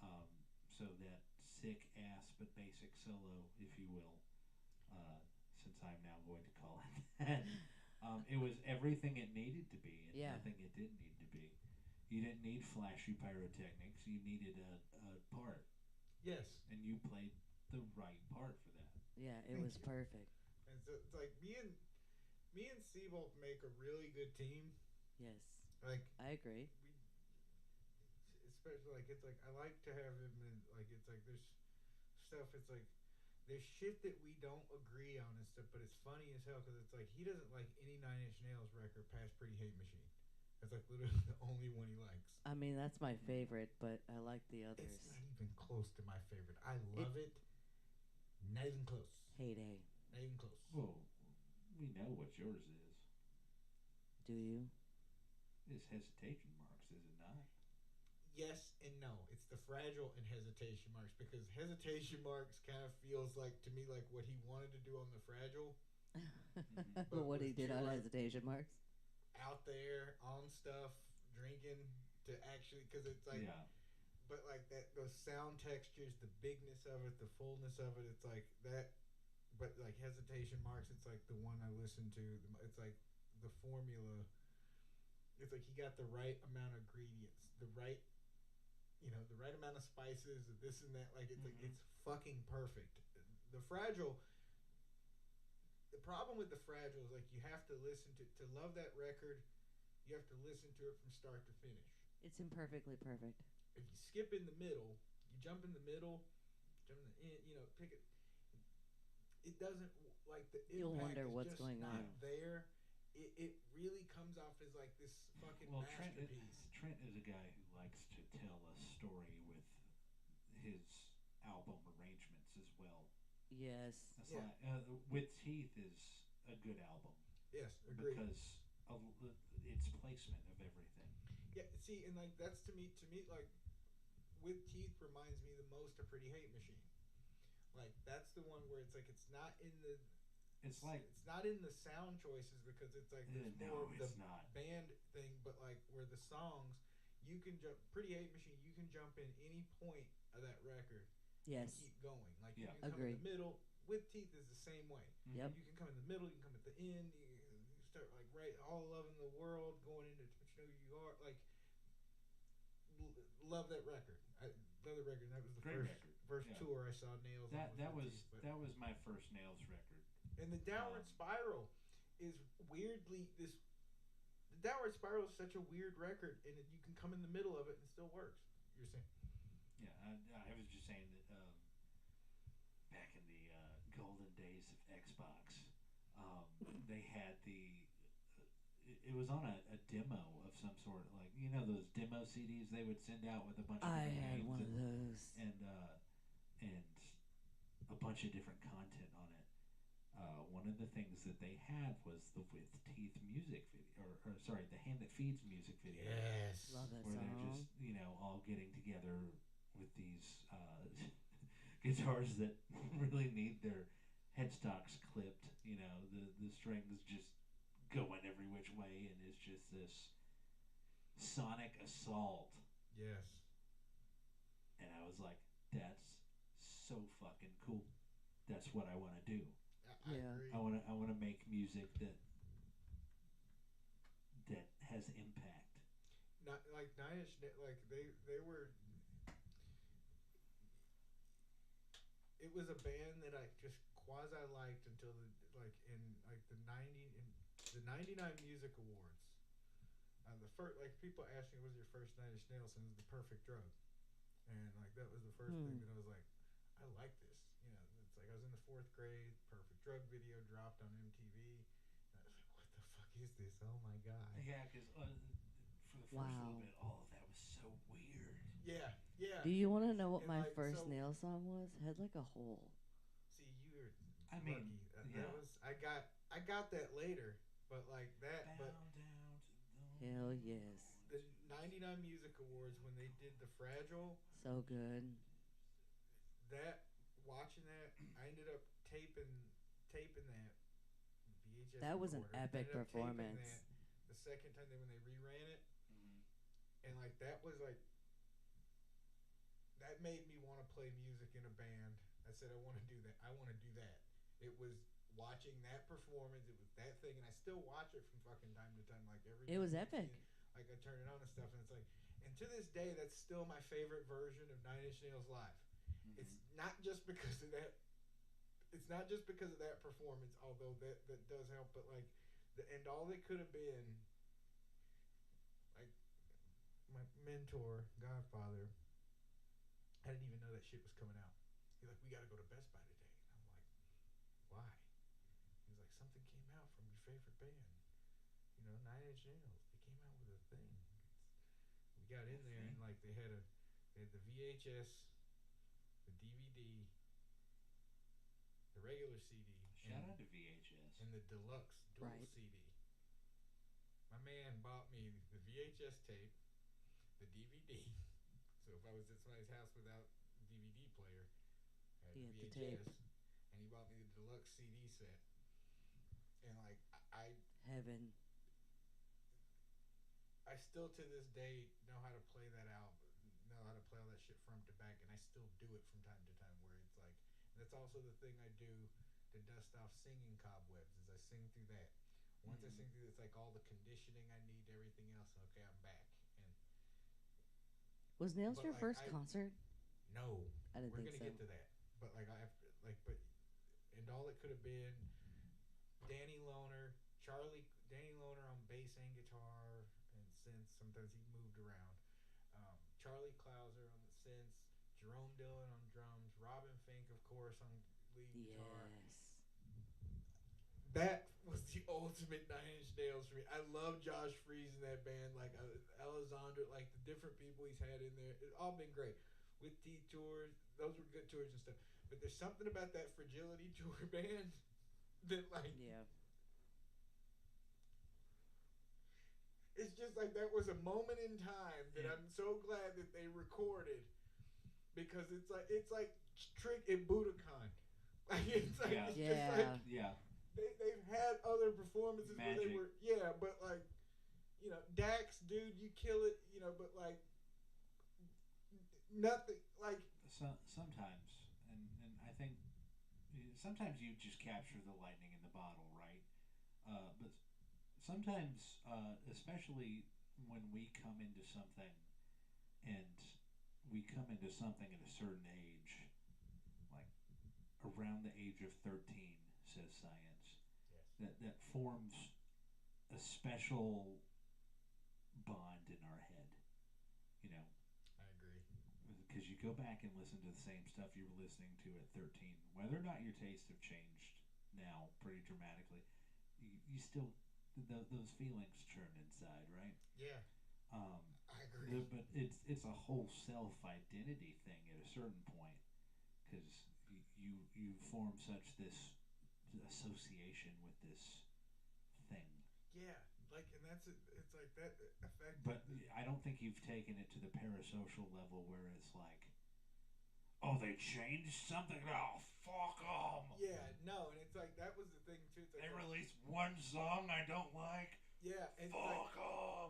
it's like Yeah. that's why it's like it's like as far as my two bands, my favorite bands, it's a coin to me, and technically it's three sides to the coin, and so for me it's Nine Inch Come on, Nails. man! Don't pull some Dungeons and Dragons. It's Nine Inch Nails on one side of that coin. 20-sided die. The other side of the coin is Red Hot Chili Peppers, and then the edge of the coin, the edge of the quarter, is Smashing Pumpkins. And the reason it's like that is because there isn't one Chili Pepper song I don't like. There isn't one Nine Inch Nails song I don't like. There are many Pumpkin songs I don't like. And like that's not me trying to shit on Billy Fair. either. It's just like, dude, there's a couple of those albums that came out, whatever the fucking two were that came out after Oceania, like, or the one. Monuments was alright. Like I didn't hate Monuments, but there's songs on Monuments I don't like.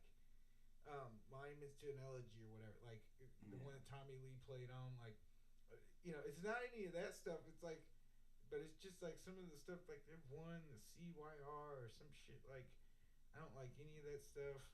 The last album that they did, I only liked a handful of tracks off of it.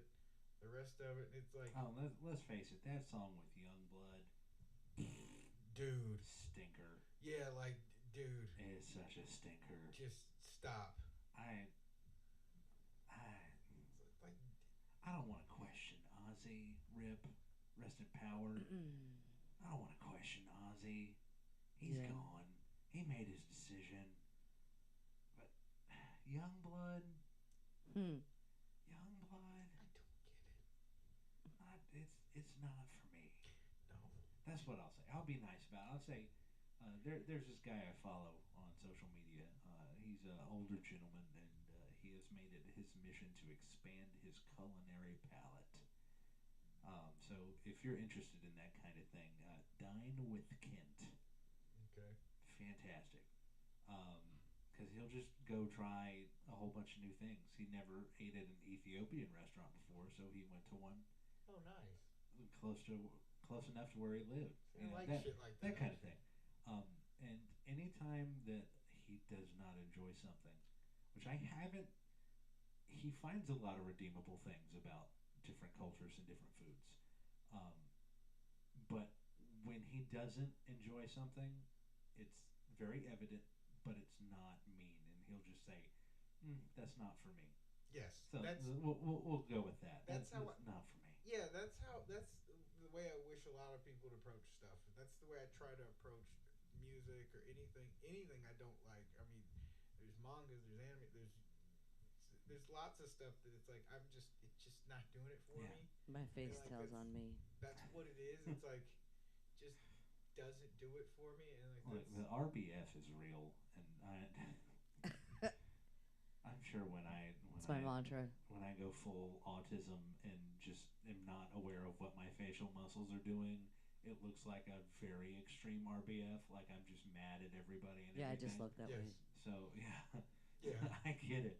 I've all my life gotten the, what's wrong? Are you okay? Yeah. Yeah, I'm fine. Why? No, I'm sorry. I just look like this. So now Anyway. everybody's first concert. Who wants to go first? No. No. Okay, wait. Okay, so I'll go first if you want me to. You want to go first, Cooper? Anybody want to go look. Okay, look. So here's the thing.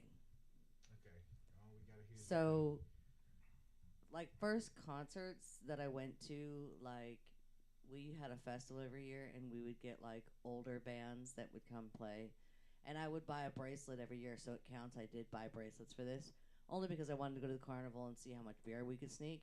Yeah, Because, that's fair. like, it's basically a giant enclosed. It like they closed off the whole park area for like bands, and you could go in and out where all the beer tents were, in the concert area, Yeah. and it was outside in the summer. And then they had a carnival. Well, it's dark in there.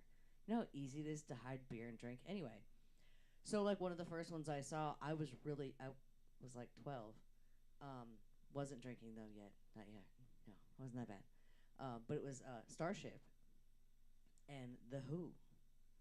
Huh. Or the Guess Who or something. I don't know, but Starship There's for a real. big difference between the Who and the Guess Who. I'm not. Yeah, I'm like I think yeah. it was. I think I don't want to nitpick here, Yeah. but that I was that's not 12. picking nits. so. It was like 30 some years ago. Yeah, and also at that point you're not like Yeah, I didn't give a shit. But like, Okay. yeah. First I remembered concert Starship. First concert you went to where you went to see that band. You went or that artist. Band artist. The version where you're like, oh, I'm going to see STP or I'm going to see. This is incredibly lame. So We'll go for it. I didn't do a lot of concerts. I did some festivals and stuff like that. But the first concert that I went to, I don't know that. It was more like a show. It was at the Channel, RIP, downtown Greenville. It was a venue above a bar. I want to say like 350, 400 cap, somewhere like that. Okay.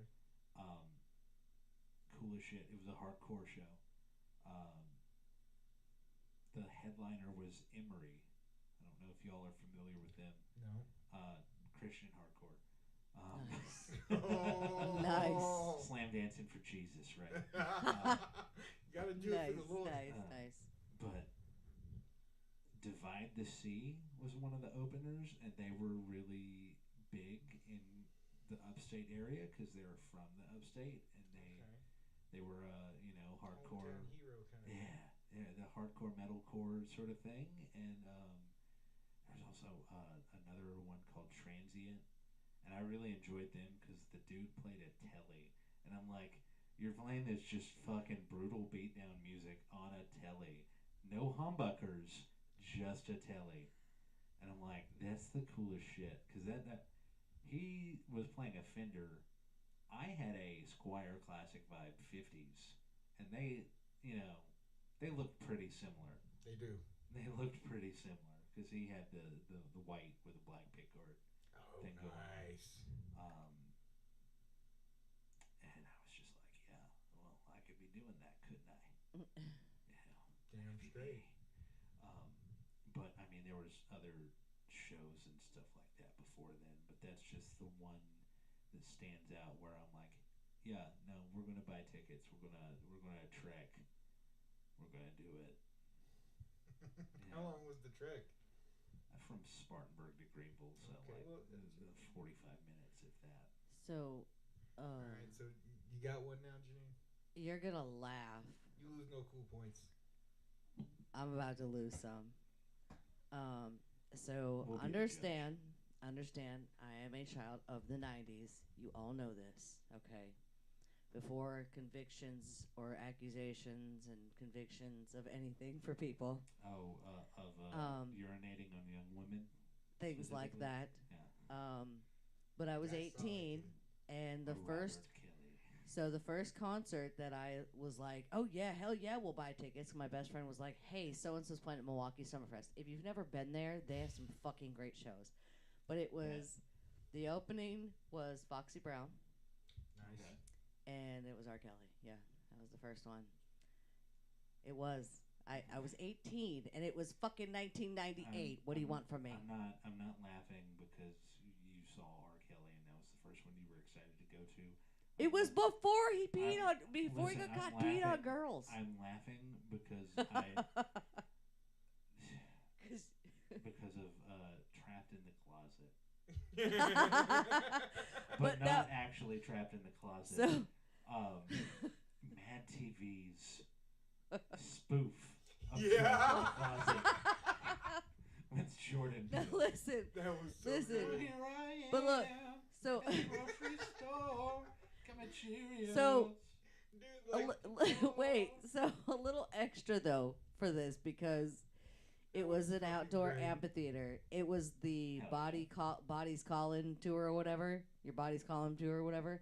yeah. He puts on a really fucking great show. I will give the guy as a showman, like for real. Like, dude came out in a fucking fat ass ride, and one song was convertible and shit. There was blah, never blah, any blah. shade in his talent. That he wasn't But- talented. Like it So, wasn't It was that. the but fact- like, it was the fact that he was okay. yeah, and then clearly he in an tried to lie abusive and say it. relationship Well, now- with Aaliyah. Yeah, Here's- and then he lied and said it listen. wasn't him on the tape. Man, my Okay. uncle brought the tape over for my mom to see on VHS. No, that's Well, look. now look, There was a look. spot where he was Okay. like, yo, But wait. it sounds So like that's him. no, but okay. So here's where the here's the 2020 hindsight. Body's Calling tour. You know those songs. Your mom listened to that stuff. You remember. Right. Okay. Well, one of his songs, he had a big ass bed on the stage. He pulled a girl out of the audience. That girl looked like a teenager. Sure, bet she Had did. her in that bed. She probably was. Was like doing shit. Like he might not have been doing shit, but looked like he was doing shit. Simulating things. Yes. Though, yeah. At any rate, simulating. Okay. Mm, So I digress, right? Okay, Like yeah. 2020 well, hindsight. Well, I mean, look. You gotta separate the art. Yeah. We can For real. talk about questionable things on stage. Because Manson. in that same vein, do y'all remember what happened to Brass Against a couple of years ago? Mm-mm. So the front woman of Brass Against urinated on a fan. Brought him. Oh, I did hear Yeah. about that. Brought him on stage. She pulled down her pants and just pissed all over his face. Yeah. But I you know, remember that. it was a consensual thing. Yeah, he let her do it. Yeah. Yeah. Wasn't like Yeah, a he was Gigi all for Allen- it. He volunteered for He it. was like all a for it. Gigi Allen kind of thing. Yeah. I Not remember quite that. Gigi Allen, because he was more about the other end. Yeah, And yeah. the product from the other end. And yeah, he didn't actually care if you gave him permission Yeah, or not. he didn't. It's like, this is happening. That's what you came for the show. We're the real punk bands now. Yeah, like, Oh my God. I've not had shit thrown at me in about 35 years. oh god.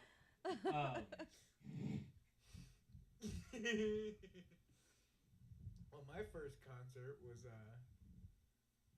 band that I still like, and Don't tell me it was Will Smith. No. No.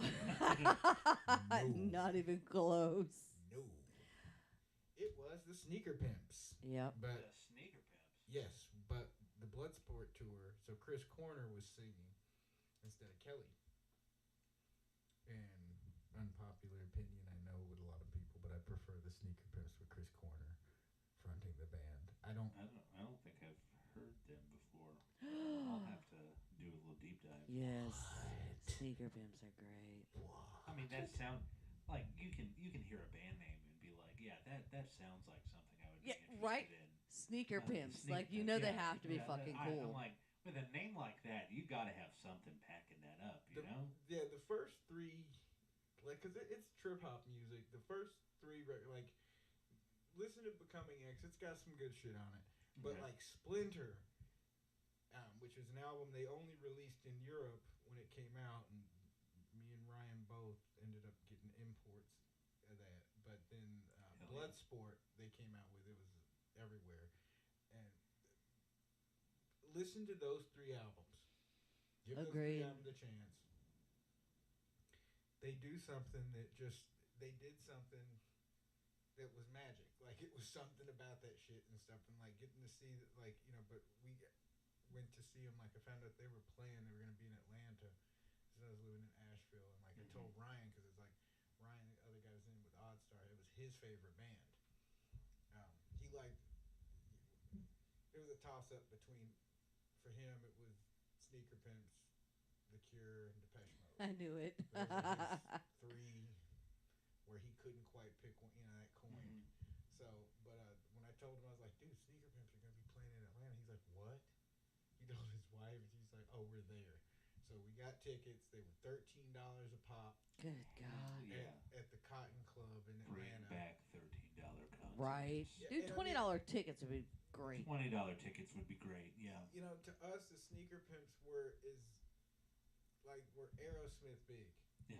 But like most people in America hadn't heard of them really, or they heard of Spin Spin Sugar, and they're Mm. like, wait, they got the hot Asian chicken, and it's like, oh no, we're going to see. They replaced him with she's gone now, and Chris Corner, he's doing it now, and we like this better. And I'm like, what? You like that better? Like, dude, like, listen to. I'm telling you, listen to it. Small Town Witch, Loretta Young Silks, so good. Lightning Field, Oh, Um, yeah. Low Five, Curl. They're like sick. There's so Small many Town good Witch is one of fucking- my faves. Yeah, dude, that shit. So And like good. I like Sneaker Pimp. Those two Sneaker Pimps albums. You know, I like that better than IMX stuff. The IMX stuff, some of it was cool.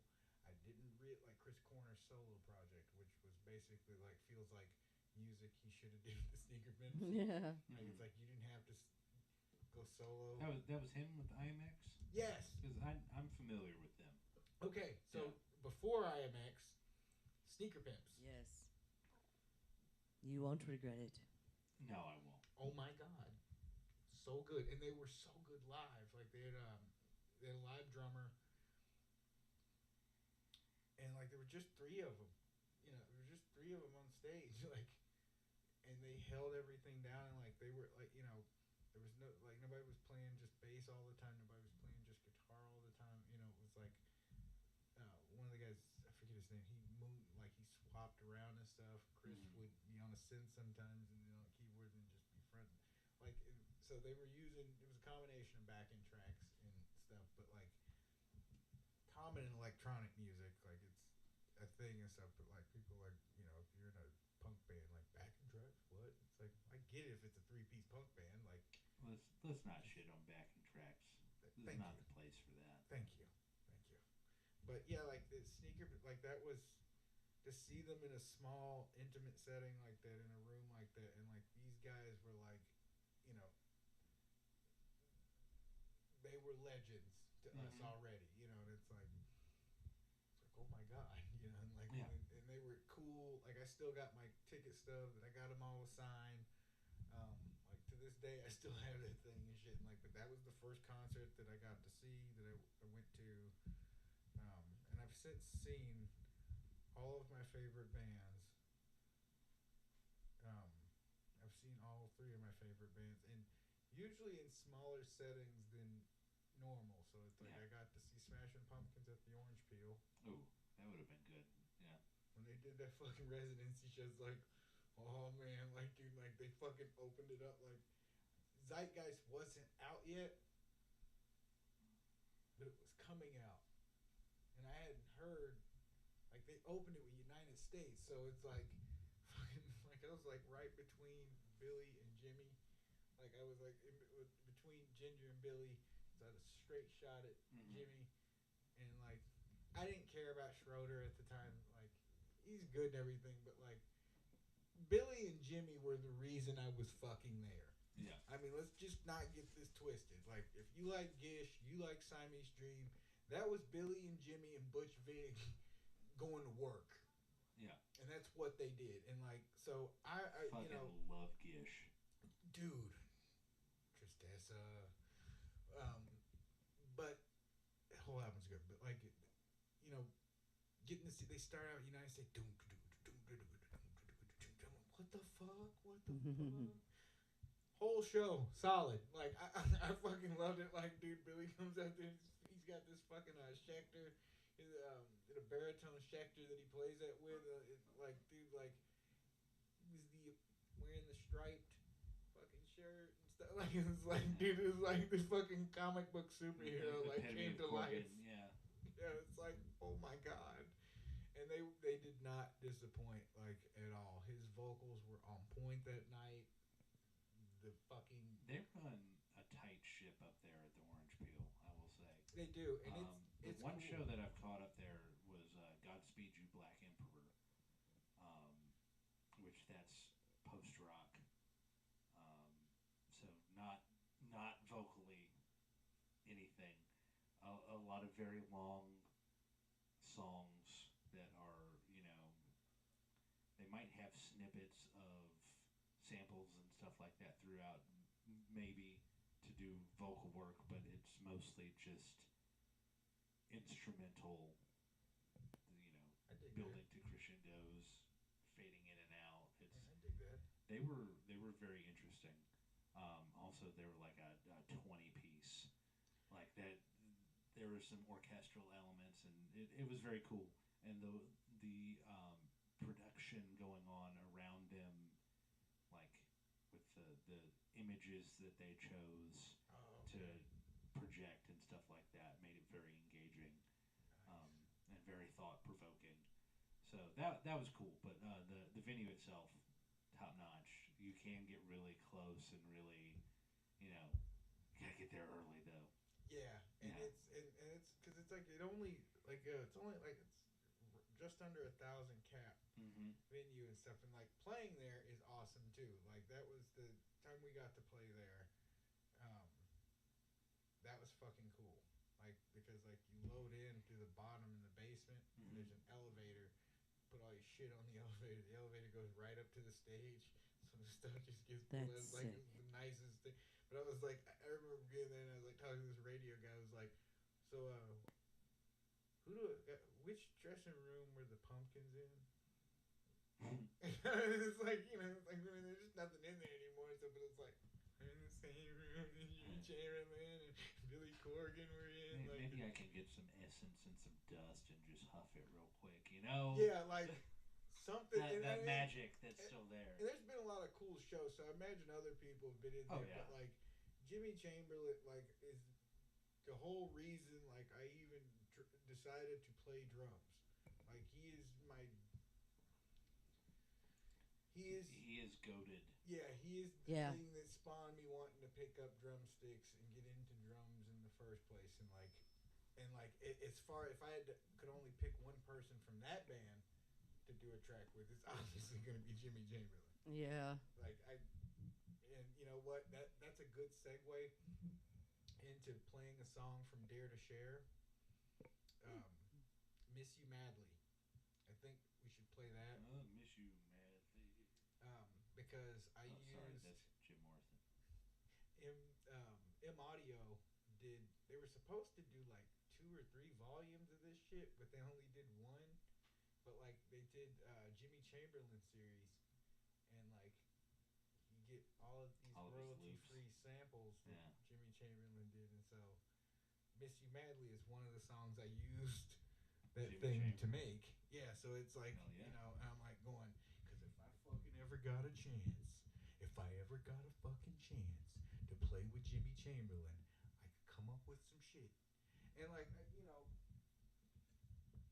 that's the other thing too I regret about not getting in the Pumpkins is like if they would have let me in there, it's like we could have made some cool records, not just a gimmick for a live thing. Like you know, Billy, I could have showed you things how to use a synthesizer for real.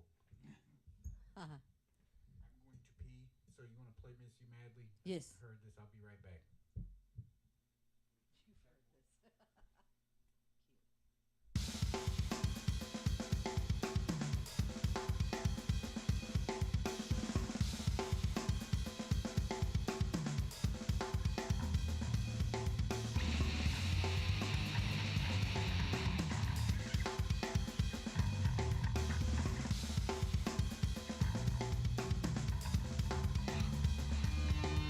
this.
was gonna make no heavy songs of any kind on that on this revisited EP, but like gotta do something because like so much of the stuff like there's a dark ballad that's there, and there's a very emotional song that's there, Yes. and you know it's one of those things. And this song, like I mean, that song's an emotional song too. Um, but you know, there's distortion guitars, and it basically was like I was experimenting around that time. Like this was part of a batch of songs that I wrote over 3 weeks. That I was just gonna write enough songs. I was gonna write, you know, start out saying, okay, I'm gonna spend the next month. I'm gonna write about 40 songs, and I'm gonna figure out an album. And 3 weeks into it, I had 88 songs. Yep, he's ridiculous. And I was like, okay, I'm gonna stop. See, and so it's like, okay, but then I liked too many of them, and so I started grouping the stuff. And like some of the stuff that I did where it was, I wanted to sound as much like a band happening, writing in process, capturing that in process. And so what I did was I set up that iMac, so that 27-inch iMac, my Cheese Grater Mac Pro Mm-hmm. interface from that. So what I would do is I started get a drum track, drum loop, something, or like hit play, and it's the outputs from that interface I'll be right going back. into 2 channels of the other interface, and so that's track one. So one and two or those the left and right for that interface of those drums. And the guitar or bass part, whatever I started with, plug that into channel 3 and hit play on the computer, on the iMac, record on the cheese grater, and I would just jam whatever came to mind, like whatever the thing was. And there's sometimes it worked. The 88 that happened, about half of the songs were done like that. Like so, Mm-hmm. Because Reasons is a song that's like that. No Enemies is a song that came from that way of working on things and stuff like that. Like I like to try to reinvent how I'm making the stuff as much as it is what tools I'm using or something like that. Like sometimes it's just like let's just try recording this way. Like, let's see what happens. Right. And it's like that. And it's like Because Reasons, I most of them started with the rhythm guitar track. So whatever and it's like I like doing that rhythm lead kind of thing, where it's the main rhythm track is like it's kind of we're moving around, doing stuff, and It's that moving the. yeah. So that was yes. Yeah, and the first track I did was that with a dun dun dun dun dun dun dun. Yes, and that I did that all those parts, and then dun dun dun dun dun dun. It's like I did all of that, and I played it like so. The guitar tracks you hear, the rhythm guitar tracks, you see all of the stuff from that shit was the first takes. Yeah. And like the rhythm tracks were the first times I ever put like it's like what I would do is like I'd work out a part. Okay, I like this part. I like this part for the verses. I like this part for a chorus. Shout out Fender Jimi Hendrix Strat. Sweet guitar. But yeah, like it was just I worked out the part a little bit before I hit play and record, and then so the structure that all just came from just jamming the thing, and like that's how Miss You Madly was. It was just a jam like that I liked a lot to keep around. Like the other jams and stuff, there was some stuff that happened that didn't count in the 88 songs, and like really like the 40 something. There's only 40 something like that. Some of them like something like Danger Danger, which was done around the same time. IOM, Inside of It. Those songs,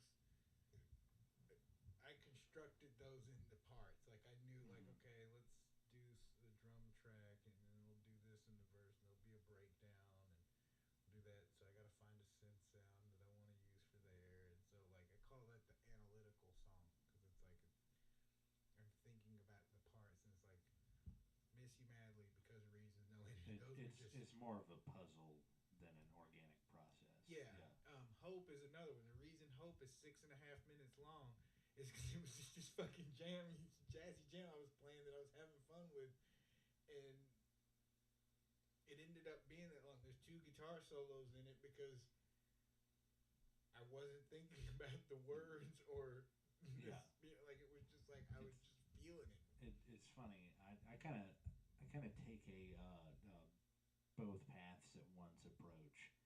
So I'll come up with ideas, just kind of jamming out organically, and I'll save those. And then as I'm building something around that, we'll decide. All right, you know, does there need to be some sort of melodic change here, or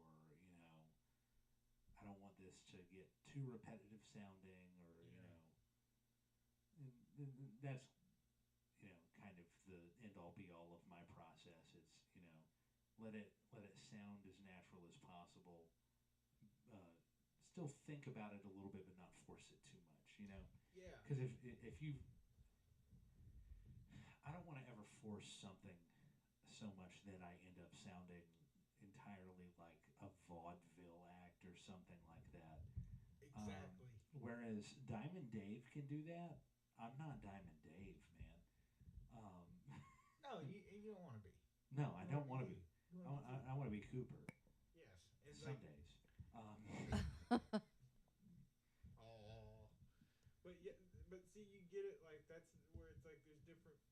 It's like that's one of the things why it's like production wise. It's like when you look at stuff, and like you've seen some of the inside of the mixes. Some of them are crazy with the way they look and the way stuff. And then it's like you look at like I show you something like I call the textbook way or the more commercial way. Like if I showed you the tracks for the way Operators laid out or the way IOM or Inside of Me or even Our Time, like some of the other ones and stuff like that, like you go, okay, yeah, this is standard, like yeah, this is how you do this. This has been, it's all stem tracks that are, it's like, but like some stuff, it was like I just got in my head like I wanted to do this.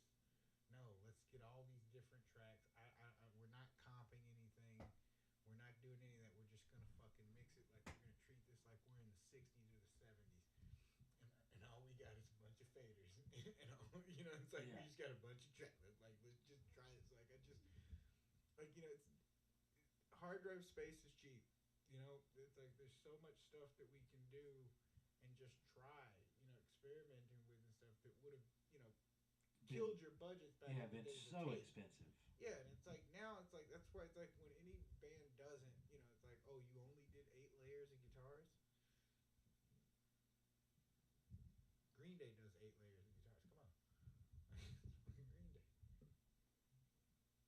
make some layers. Let's just do some nutty.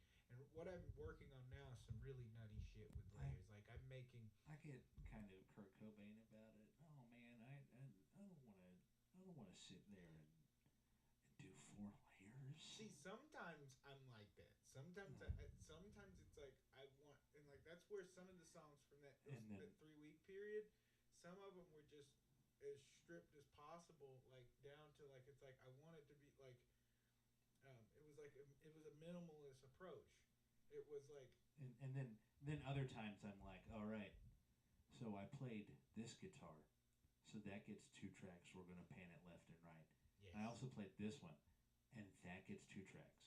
Yes. Actually, we're gonna pan this guitar to the left and Yes. this guitar to the right, so the nutcases like me can be like, oh yeah, that's definitely a Strat Bridge pickup. And that's a P90. Yes, yes. And there's a humbucker in the center. Yes, yes, yes, yes. And each of them has 2 tracks. And then we get a solo, but I want to harmonize that solo, but I want it both left and right. Yes. Because I want it to be a fucking wall of sound. Yeah, you do the thing where you like play the thing like you'll layer, or you'll get a layer and like, okay, I'm gonna play this one like slightly sloppy. This one's like right on time, and then I need to get a clean track, like a clean dry track, so that the notes just ring out just a little bit more. Like it's like you end up with like fucking 20-something guitar tracks, and like now I'm doing some shit where it's like a song, 9 different guitars of layers. Yeah. And of those layers, I'm using this 3 amp configuration so that when I track the guitar, one one of the 9, I'm getting 3 separate amp, three Right. different modeling, so I'm getting 3 separate tracks, and I'm layering all 9 of those guitars. Yeah. I'm going through them all, and different tunings, all kinds of shit. But like sometimes in the same, sometimes it's the same tuning as on the song. There's some stuff where I've been doing some stuff using F and drop D, and E flat and D standard. So like there's been, it's some crazy shit. I've had situations like, and so then like I'll mix those guitar tracks together. So I'm employing the commercial way. So it's like I'll mix that wall of madness of guitars, and bounce it down to a single track, and it sounds gnarly. But then I decide to go back over it again with the 9 guitars and different amp models, and, and on top of that, and I'm mixing all that, like. I've never bounced that many to one track. In the sense of like, are you talking about like basically making a bus? Yes. Okay, yeah, I do that. But Well, if you were doing like in when I worked production company and stuff and did that, what we would do is because like in before we did like a lot of times like we were using like PowerPC G4, PowerPC G5, those processors, so they were less than gnarly. Like you only had 4 gigabytes of RAM. Yeah. You know, like so. you 8 can process G5. 48 different tracks. So what you would do is, and it made it so that you could mix on a laptop even. But you know, you take all the guitar tracks. Once you've got them mixed how you want them to be, those get bounced down to a single track called guitars. Yeah. And then the same thing with the drums, the bass, Mhm. the vocals. So you get the vocals and the backing vocals. You mix mixed. everything the way it needs to be, and then you bounce it down, and then Yeah, and then you mix the stems. Yeah. And so then that gets, and like there's people, that's one of the reasons why it's like the levels of compression like you hear in like Iowa and stuff like that, where it sounds, you know, like commercial and stuff. It's because we just did that.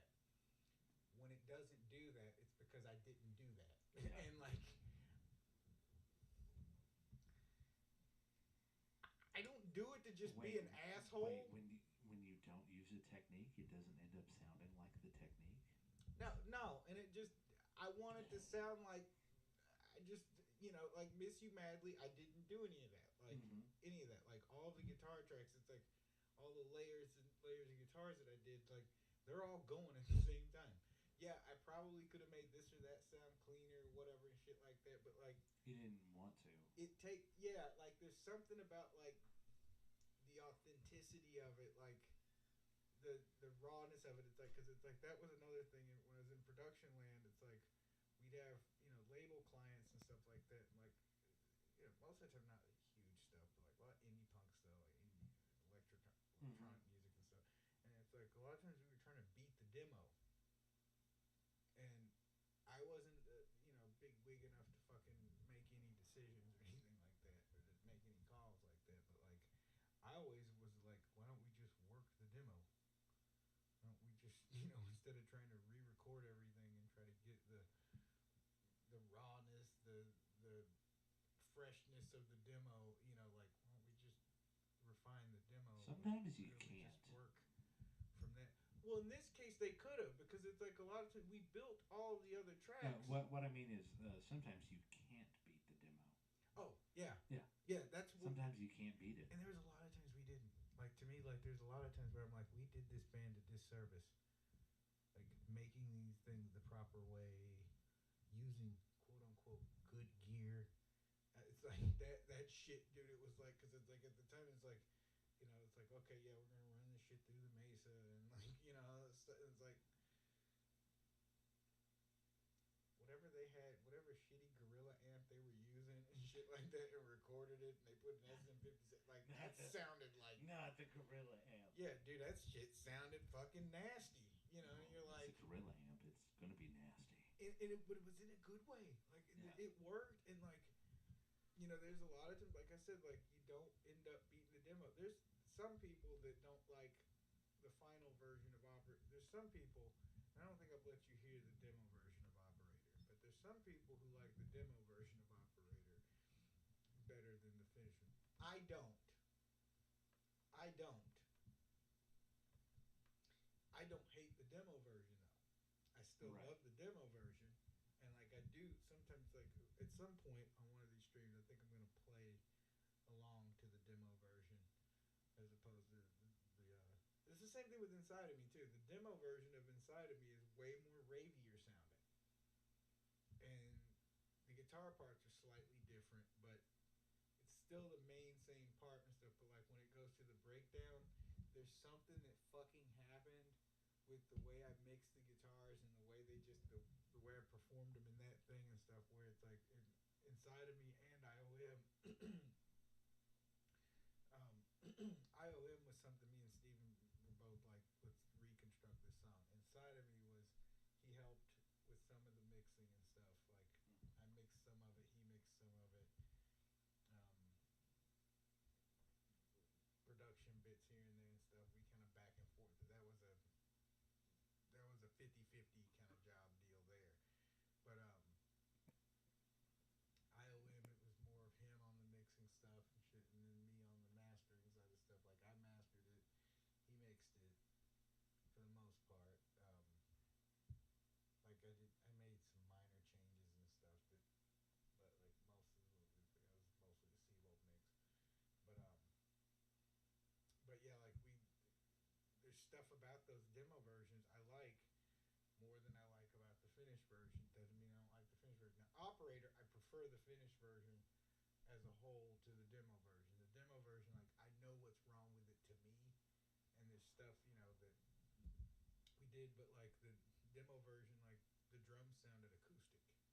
That's the biggest takeaway from it. And so there was, it's like there's a sense of urgency because of the way those drums sounded. It's that same beat. It's the same,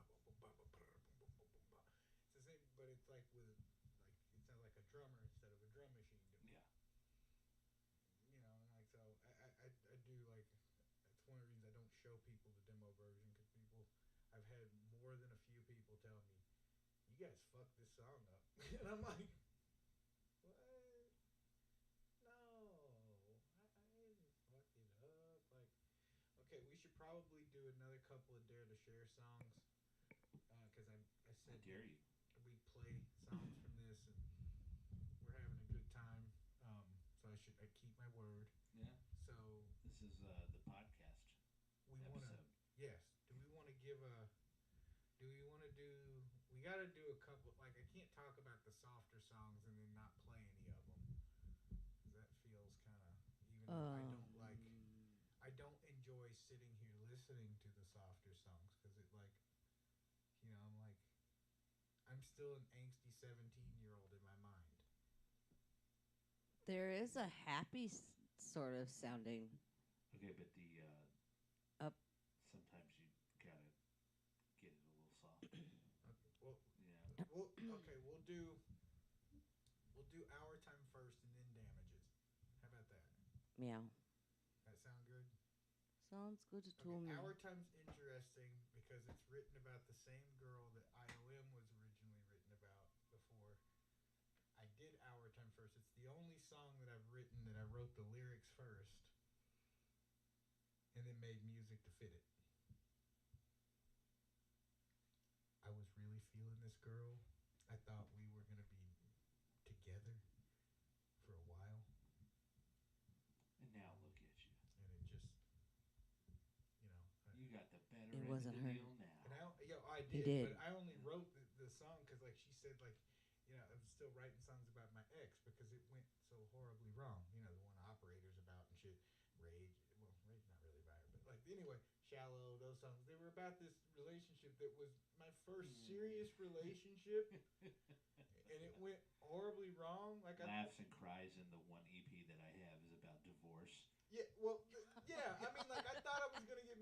this Jesus. girl. If And you want to check it out, Buried by a Man in Island. It's a man slash an island. we'll see if we can get a link to Yeah. that to put into In the the doobly doo. in the replay in the description so that you guys can, because you got to check this man out. Like I wouldn't, I'm not tooting my own horn or anything like that, but like I don't like to hang out, play, or make music or do anything with anybody who sucks. And this man is somebody who does not suck. This man has got Unless the you want me juice. to. But I mean, he's got the fucking juice. Like don't let him fool you. He's a fucking beast. Hide the Like, shell. and he is awesome to be like he's awesome to have in the room with you at the production level, jamming, playing. Like I love Cooper. Like I wish we had more. I wish we get more time together. And like we're working on that. We're working on that. But yeah, I wrote this song about like she's like you don't have to keep writing songs about her. I'm like I know I don't, but like But you do. it's just so easy because there's so much to Yeah. write about. Like she cheated on me All with of like. the material. Yeah, she cheated on me with 26 different people. Like, That's, that's at least a conservative estimate here. At least 2 songs, a cheating partner. that's what I'm saying. Yeah, And I don't that's only at like albums. I was only at like alright? 14, 15 songs at the time. So I'm like, wait, I'm just getting started. So I was like, well, I could write a song about you. She was like, that'd be nice, considering, and I'm like, okay. Wow. So Can I just say something so here? What? overachiever me goes, okay, I'm on it. And so I go home and I write 3 songs. Did Our Time first. Started working on Inside of Me and started to finish it. The thing fizzled out before I finished the other 2. Mhm.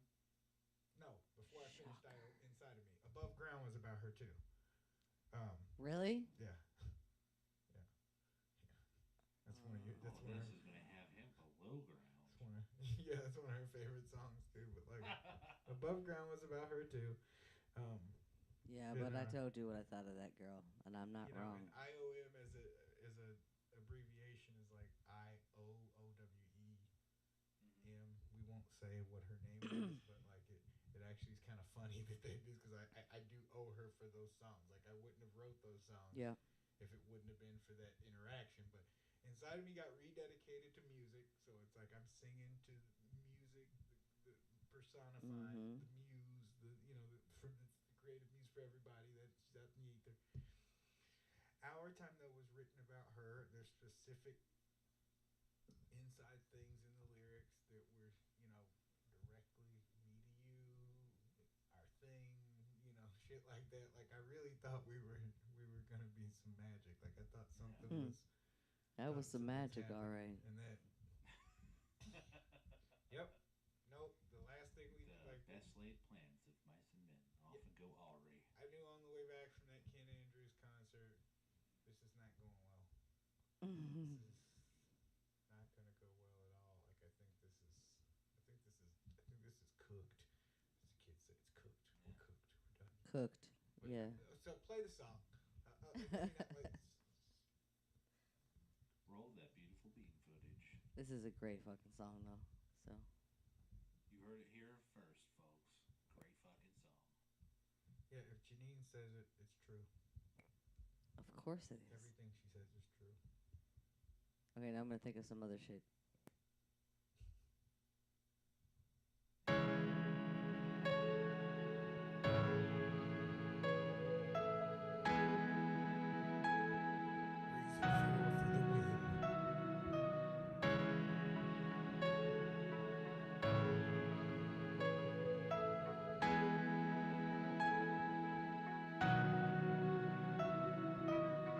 Reason 4 for the win.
It couldn't be more than clear, but it's very aware of the world that we could share. You see me, you hear me, you got me.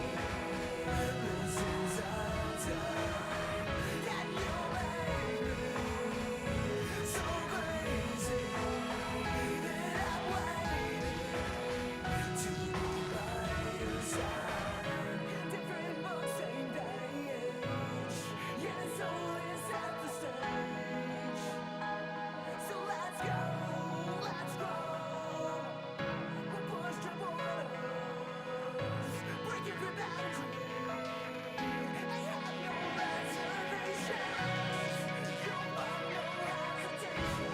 You see me, you hear me, you got me. This is our time, and you make me so crazy that I'm waiting to be by your side. You see me, you hear me, you got me. This is our time, and you make me so crazy that I'm waiting to be by your side.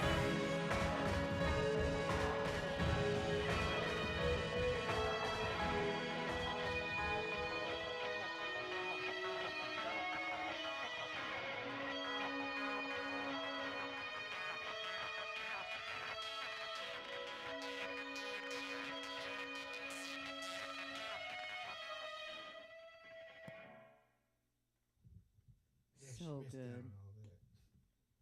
Cause she never even got to hear it like actually finish. I really like how you arranged the strings in this way that it's this very, it's almost as if they're reaching out from the ether and trying to connect in that sense, where it's like this really ethereal sort of like chopped thing, Mm-hmm. but with this very big sounding, reverb Mm-hmm. with a long decay but stacked against the very short, swelled sounds of it is very cool. Thank you. And the synth part at the end was really fun too.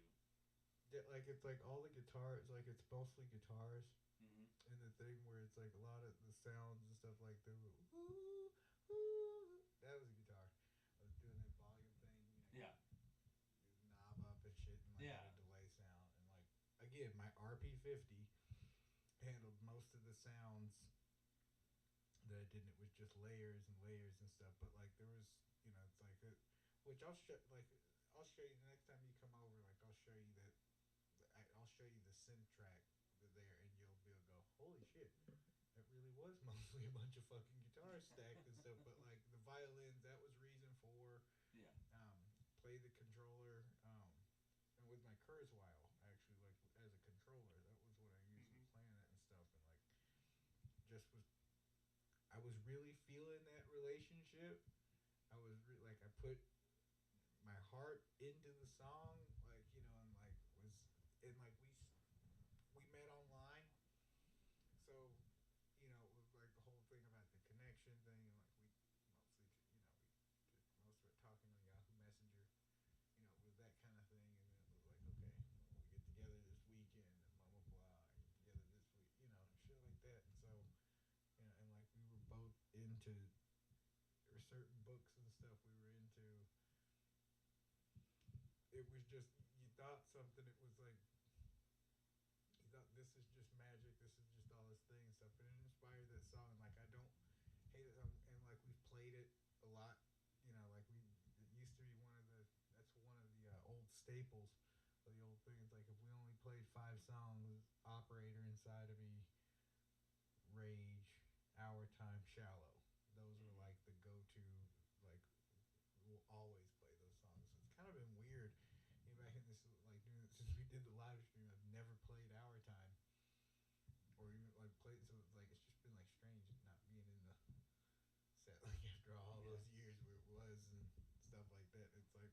still love the song, and no I feel hard like we could feelings. work up an acoustic version of that one that would be really fun.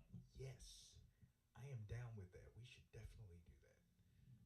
Because I did it for Operator, and I meant to do it for other songs too, but like the live band that I had at the time wasn't interested in playing acoustic like that and shit. They liked the safety of the tracks, I think. Um, On the one hand, boo. On the other hand, I get it. There was a point in time where I would have balked at the idea of acoustifying something, probably because I was forced into that box and I was trying to break Oh. out of it. yeah. Shout out being a former youth group music leader. Touche. Yeah. Um, but now I have enough sense to know that like that would, especially if we mess with some tunings, and get this really thick sounding thing, it'd be fun. Yeah. Let's do this shit, man. Let's do it. But should we do the sad song now? Yes. I've cried lately. Let's do it. This is probably the saddest song that I ever actually wrote. Yeah. Yeah, I agree. And like it's just about like it's called Damages.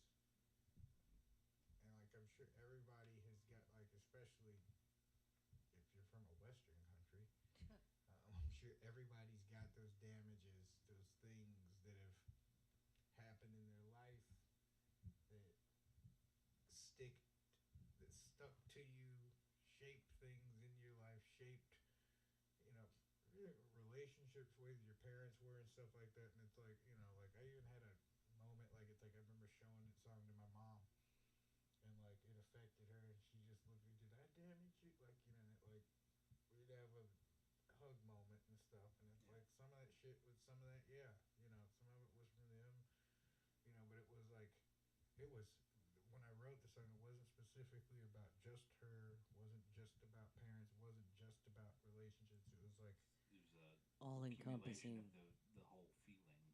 Yeah. yeah, and having to, you know, and it's like you gotta pick yourself up and keep going. Like you gotta keep going and stuff, and it's like telling that is almost giving you the power to keep going. You know, is being able to say it. Fucked me up, but you know, and I can acknowledge that, but I'm still here enough to say it to your Yeah. face. Acknowledging with is my- only the first step, though. So. True. And it's like doing this, it's like getting this shit out there with my whole ass chest. You know, it was like doing that thing and stuff. But I'm not going to talk about it's a simple song. There are no drums. Again, this was partly that type of production way of like, let's just do the meat. I just want the core of what this thing needs. And I tried putting drums in it. Like, I tried adding stuff that wasn't there and stuff, and it just felt like I was forcing something Mhm. into it where it's like, you know, it's like the drum, you know, the drum part in Under the Bridge. It's perfect. It's not a bunch of stuff. It's just right. You know, I it's mean, like, but Prince, this I could not find. Prince didn't really have a full band thing going with When Doves Cry because it True. didn't sound right. So No, and it's like if it doesn't, don't force it in. Yeah, it's cool. write for the song, serve the song. Exactly. I feel that way about solos, about everything. It's like, yeah, I can play some shreddy shit, but most of the time when I'm writing a song, the songs I write don't ask me to do that. They're not. They don't. They're not Yeah. longing for that. Like I want to. Like believe me, I did not spend the amount of times I did learning shit from John 5 and Satchel shit to not be able to use. But like I just don't. It doesn't come up that much. It's like I don't write shit that lends itself to that. And it's like how many Nine Inch Nails songs is some shit like that in it? Zero. There is no shreddy shit in any Nail song. No, there's not. You can the best you can like even when I'm like jamming along to the stuff and just adding shit, like the best I can do is like a blues solo. Like that's what you can get in there. And like you know, you can get some bluesy Minor shit. pentatonic. Yes. But Hell like yeah. but that's hand that feeds. Dude, you put that in there like goes to you know, you get that crunching, it sounds great. nothing away. Like I play the song. I'm not gonna make any more excuses. Okay, let's play it. Emotional For the record, content. I will divulge this. He Spicy played meatball? Is this a spicy meatball jam? he played the music of this for me before the words. And the music itself made me start crying, but start tearing up. Just the music, without there was no words to it when he was making it. So And it's not anything crazy. Like no, it really isn't. It was Cowboy- just it's something about it. It hit so hard. I was fucking around with capos, and I was just moving it. You could say it struck a chord. Yes, up, up, up. I think I I see put what you the did there. capo on the 8th fret. Mm-hmm. Like, okay, let's see what happens now. You know, it's like I might have been tuned to F. I don't know, but anyway, like Who knows? I moved the capo to like 7 or 8, the 7th or 8th fret, and I was like, ooh. And then G chord, I'm like, hey, wait a second. That's how I came up with the whole thing. So, all right, start it. So anyway, yes.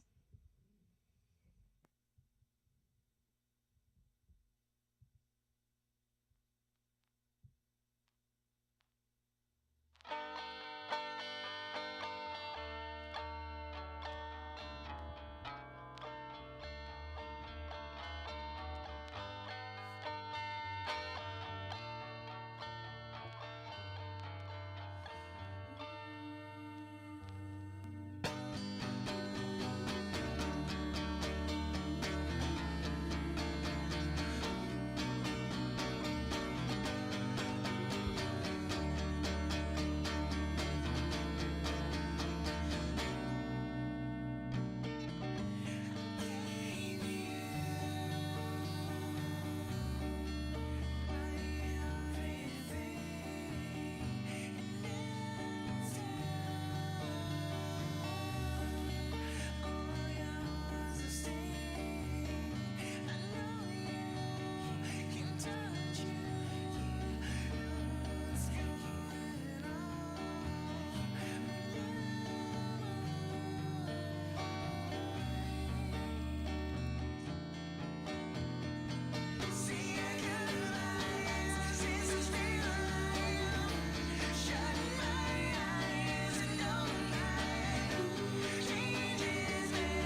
much prepared. I didn't cry. You should be desensitized at this point. We've heard it so many times. I'm like, Yeah. when the CP finally comes out, I will be able to sing it without doing that because that shit would always get me, like, especially the last version to the thing. Yeah. Because it's like there's something that is specifically like a memory that it triggers in my head that it's like, oh god, I hated that. God damn, I hated that. So yeah, that's the saddest Animals in Denial song that exists. It doesn't get any sadder than that No. in this band. No. It's fan-fucking-tastic, though. You know, on Dare to Share, there We gotta is dig deeper then. there is a song on that I like one that's not like Anger. sad, Yeah. sad. Like that's Anger's easier. There's a peppy song on there. which one? I Thank thought you. We were a Coke family, not a Pepsi. Oh, Peppy. Sorry. Peppy. Oh, thank you, Mama. Yeah. That one's another weird one. If you want, we can play that one too. Like, I love one's- that song. That one's a fucking weird one. It's not weird. Why is it weird? Well, I mean, like It's a great nod. no, like it's like that was the thing. Like it was, like that was my issue with the industrial music community. It's like you could like everything. It became too formulaic. I couldn't get away with something like Our Time. I had people arguing. Damages is another one. Like I can't get people to do. It's like what the fuck? Like all the harmonies and stuff. Like all this. Like what is like you said. Like no. Where's the trash can lid? Yeah. Yeah. Like yeah. Where's the I'm sorry, Where's I the didn't realize pipes? We were recording Saint Anger again. yeah? Like we want to make the same thing. Like and so it's like Not that was. that's an industrial album, but you know. No, but like a lot of the tropes and stuff, it's like no, it's not like you can't do that. You can't do that. You can't make a ballad. Like KMFDM doesn't have a ballad. Okay, but that's good for them. That's not what you want. Yeah, it's like I thought like that was the whole thing that attracted me to electronic music in general was the fact that like you could borrow and steal from all these different genres and make something new and make something different. And so it's like that's the thing that would always struggle with me, like working with indie bands and stuff like that, or it's like a lot of times it's like they didn't like a mix or like something because it didn't sound like something else that was already. It's not done. industrial It was like enough. They were trying to make something that sounded like, and it's not even just industrial. No, Some they of the all do punk it. rock bands and stuff. It was like, it's like if their favorite fucking punk rock band, their favorite band was the Sex Pistols or, what was there was one like in the night, NoFX, NoFX. Offspring. Offspring, yeah. The other two, Blink 182, and The a few. XPX. Yeah, and a few people that wanted to sound like that, and it's like, you don't sound like them. Like you have your own thing. So like, well, no, I want. It's like I get reference mix and stuff. It's like, but like, dude, the vocals are sitting at the same spot in that track as they were sitting in that track and stuff. You just don't sound like them. Well, no, can't you do some like studio trickery to like No. make it? It's like. You No. don't have their vocal cords. You don't have their hands, but that's not how that works. Or they Yeah, like it's like No. it's like yeah, Well, I now, can in the days go of through. AI.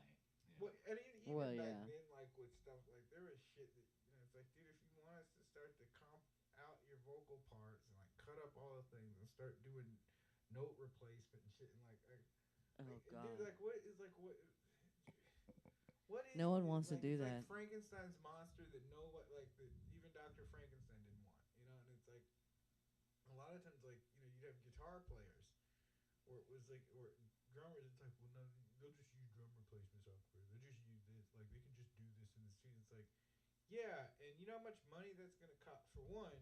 Yeah. Time that's gonna take for me to do drum replacement instead of just getting a good take out of your drummer and Right. the good take we got. Let's just use that and stuff. And it's like but you wanted to. It's like you're not playing a kit. Like fucking Trey Cool's kit in fucking Green Day. Like you're kidding. It's not that. It's like it's a good drum set. Like I mean, like they had this. Like I thought the songs were good, like the way they were, but like their problem, like they want revision after revision after revision. Like when they asked for like the third or fourth revision, you started to get like a okay, what are you hearing? What's wrong with this? What's wrong with the like what specifically? Yeah. And they can't put their fingers like what, and like you finally get them. Just want to sound more like Green Day. Like okay, well you guys don't really sound like Green Day. You're not writing Green Day material. You're writing your material. Yes. Well, Yeah. you Like know. it's like in like you know you kind of remind Piggybacking. me more of Alice in Chains than you do like because you got like a. You had a minute and a half guitar solo in there. Green Day doesn't generally do shit like that. Like No. I don't know what you're hearing. Why did you write an 11-minute song if you wanted to be like Green Day? All right. Clearly, you didn't listen to Jesus of Suburbia, so I'm going to let that one slide. I did. I but did like, not. I'm just teasing, anyways. But Jesus of Suburbia is like 4 or 5 different songs in one. It's just it has a couple of different movements. It's a cluster. And whatnot. Yeah. Got it. And I can respect that. That's not what this band was. No. This band like they sounded like Alice. They sounded more like Alice and Jay. I didn't even know they were considered themselves a punk band. Oh, you didn't want to throw harmonies on that? What's going on? Where's No, your second vocalist? I liked it. Which one is the one that's supposed They to be didn't like- doing all the heroin? They didn't I need like, to know. They didn't like their own band. Like it was like Oh I don't my just, like, God. It was just fucking weird. Like Here, but let me like- write all this stuff, make all this music, make it here, make Yeah, it I sounds just- really good, and then tell you to completely change it. Can you make it sound like somebody else did it? But You're when, right. Yeah, when I told them I was raising the price for the revisions afterwards and stuff, like I'll be like honest, like they paid for 6 more. They paid the stupid price that I did, the Jesus stupid Christ. number that I threw out to try to turn them off. You know how mechanics would do, like if Yeah. you want to do something, tell you it's going to cost this much. I did that, and like they still paid me. Yeah. Yeah. And for them to not sound like Green Day, and it was Green Day Wow. specific, like Dookie. Yeah. Green They Day. were referencing the Dookie album. And you kind And, of like, got to the be dude, Green like, Day it's to like, sound like that. I'm Y'all just were saying. playing guitar Be solos Green that I Day. don't think Billy Joe could play on. Like, I just don't think he could play that. Like, I don't know. I could be wrong. I don't. You know, I don't live in his head. I haven't jammed with him before, but like, it was really. They were really proficient with the guitar soloing, and they were big. They were big solos. That's not kind know, of like, not That's how not what Green Day happened. rolls. No. They were fancy. Well, okay. You want to play that They fun even song? got another Yeah. guitar player and still don't do solos. No, that's what I'm saying. Like it's like I don't know why. Like, but there's been and like Steven was telling me like back when Tool, like when Anima was out and was on the radio and stuff. And, like I wasn't in production at the time. But he was like, yeah, he's like around that time. Like he's like for like fucking a year and a half, everybody wanted to sound like Tool. And, like bands that didn't even sound like Tool wanted to sound like Tool. It's like make it make sense. What do you mean you can't put the Fibonacci sequence in as the grid? Are you even a professional? Yeah, and it's like, dude. Oh, it was like yeah, they those wanted are you to the change fa- their favorite. bass sounds, the sound like or the guitar. It was Scoop just, all the bass out of the bass. It's like or you got like somebody with like a 3-piece drum kit, and like they're not that fancy. They're not that I want to handy. sound like Danny. Yeah, but it's like, have you seen Danny Carey's kit, man? Like, are you like, you don't even have a double bass pedal. Like, Make me sound like Neil. he's got one. Like, it's like you're not gonna say. I've got this crash. Can I sound like Neil? Yeah, have you listened to Tool? Or did you just hear a bunch of people talking about Tool and so you're like, yeah, we want to sound like that? I don't know. Anyway, I'll let you pick the song you want to play, sweetheart, because I you've not like got your it. turn. But if you like it, it's not what I would have picked. There was this dumb video that I saw recently, speaking of Tool, and it's just this guy, and he has his bass on his bed, and he just keeps like throwing random objects at it. He throws a guitar pick, and it just bah. He throws like a binder at it, bah. Pulls out a small wrench, throws it at it, and then it hits the schism. That's good. I Okay. mean, like shit, like Are we ready? And now I want all my bass tone to sound like that. So if you could yeah, make me sound like Tool. like the tone. Yeah, we can get that, but like, No, I mean note choice too. oh no, Just run it through the plug-in. the Tool filter The plug-in, the Tool plug-in. Toolifier. It's like the effectivizer. Yeah. This pedal does nothing, but you need it. Yeah, you Lord. know how guitar players, especially, Yeah. they hear with their eyes. Yeah. A lot of them No do, dude. Like comment. I was guilty of it when I was younger, but like it was like I was like 15. Oh, is that what's on that record? Is a rat on the record? Well, I need a rat then. yeah. Why do I sound like shit? Why does this sound like shit? That's Yeah. Don't chase tone that way. no. Just go with what sounds right for you. Yeah, and like with so many, the joy of modeling amps and processors, and like you just turn a knob. My thing is like, if you get a Line 6 or a Boss Katana or something that's like half decent. I'm looking at a Boss Katana and a Mustang Fender, V1. Yeah, V1 Mustang. The newer generations are still decent. Yeah, I've got a GTX and the LT50 upstairs. Yeah, my dad had one of the I think it was the GTX that he had, and I went through all the presets and had a lot of fun sounds and fun searching through it to find what I liked. You can download more. If you're just starting out, or if you're just tone curious, get one of those and just start twisting knobs and figuring out what sounds good to you. Yeah, and if you Don't go out buying two, tube screamers because Trey Anastasio from Fish has two tube screamers, and yes. you like Fish and how they solo for 17 minutes and do nothing. Oh yeah. Hi, Michelle.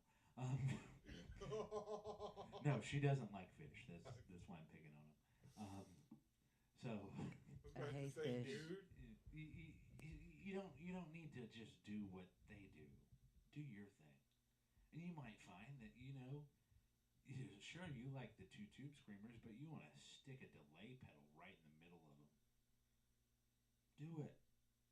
Rules. None of this is real, anyways. No, yeah, exactly. You're just making a bunch of electrons sound weird, man. Just go with what feels right. Yeah, like if it sounds good to you, it is good. Yeah. And like just do it. Like that's where Tone is subjective. Because if you take, let's go with GNR. Any GNR fans in the building? You take Duff McKagan's bass tone out of context. It's trashy. yes.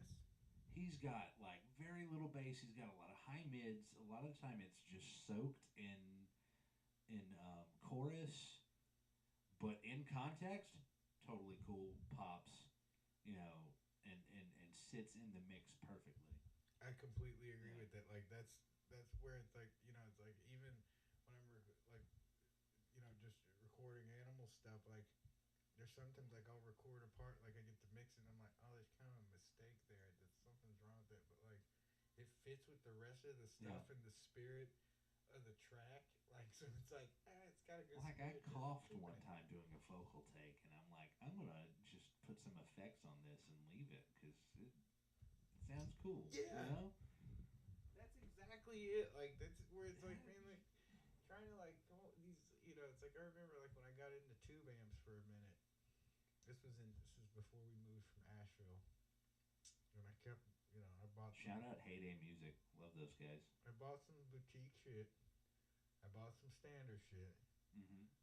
and like the only thing I still to this day preferred about the tube amp, any of them, over solid state or digital, whatever, was just the fraction of a femtosecond in response time. Mm-hmm. It's noticeable in your hands. Like you can tell that like when you hit a string, it gets to the speaker and out like just it's such an infinitesimally small amount of time. Mm-hmm. It's less than the delay that is in controllers, like with like wireless Xbox controllers and stuff. It's even less perceptible than that, but it is a difference.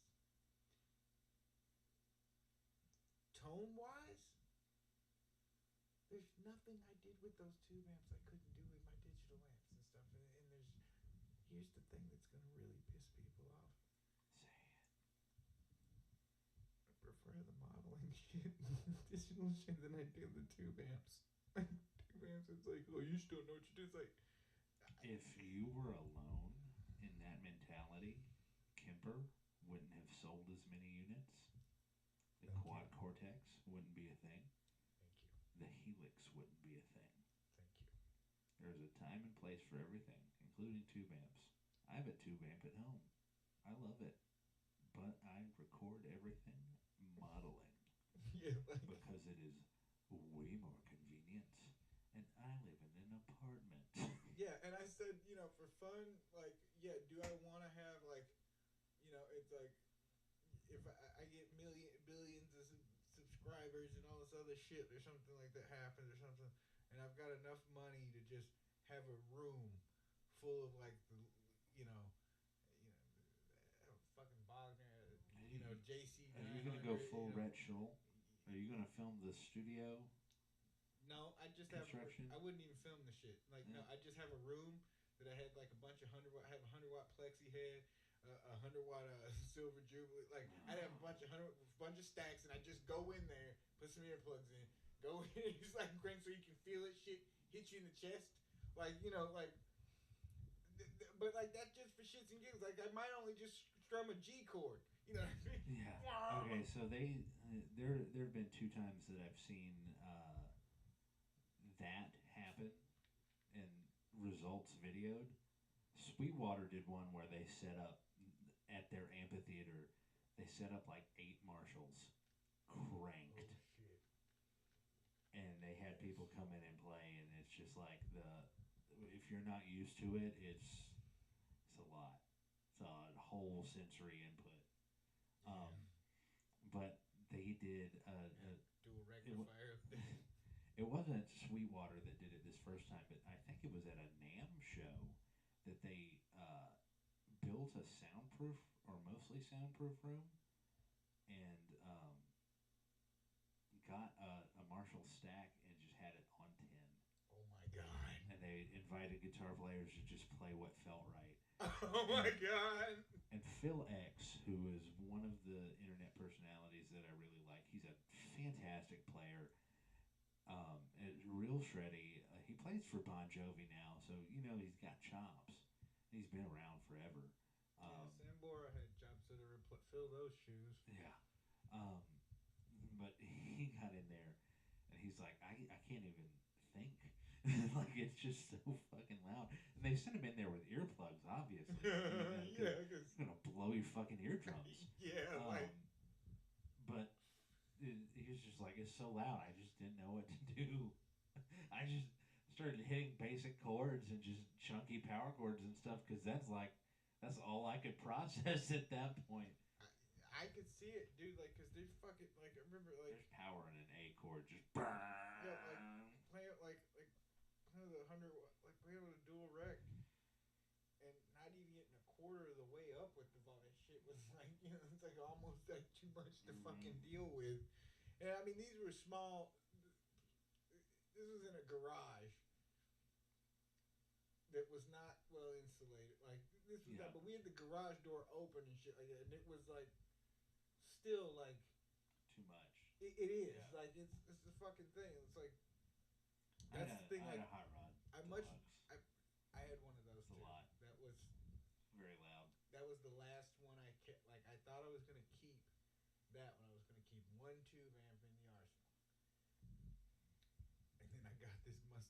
Okay. Then he went to the dark side. I got the Mustang 1 because I went into Guitar Center and it was so cheap. And it had both the foot switches with it, the 4-button and the 2-button. Mm-hmm. And I sat there playing the thing, the American 90s fucking preset. And I was like,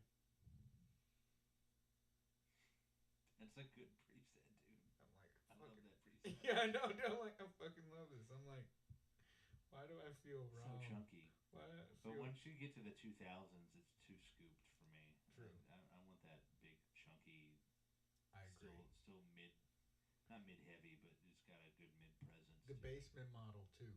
Yeah. Between that and like the way, like it was like. Oh, but the Champ models on these are so cool too. I Like the low volume or the low wattage 2-amp Yeah. models. Love those. Yeah, like dude, it's like that's where it was like. I was like, I don't think I should like this. I'm not supposed to like this amp.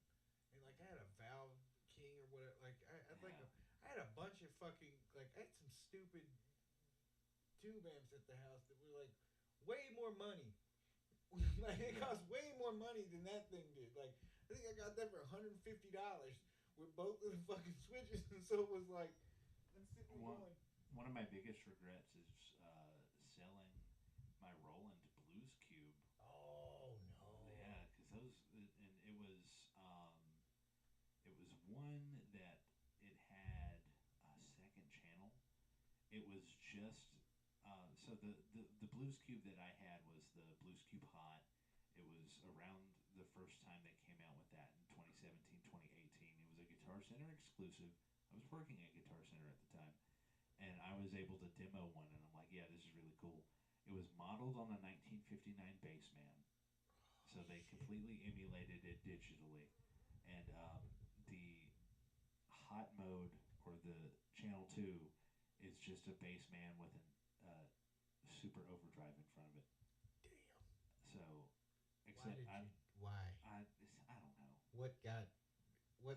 What convinced you that this was a good idea to Because sell this amp? I got a different kind of modeler, and now I want like a Helix or something like that. You know. Damn. Yeah. Damn. Boss kills it, man. Roland and Boss, they do some They do. sick work, man. Lines like I was gonna get a Helix and like I think I'd be happy with one of the GT80s. You know, just the 5-foot switches and a bunch of knobs. I'll tell you what I ended up Yeah. doing, and like people are not gonna like this, but like I have a hard time. Like okay, so Fender has the Tone Master Pro or whatever their Yep. box. Line 6 has the Helix box. Yep. My problem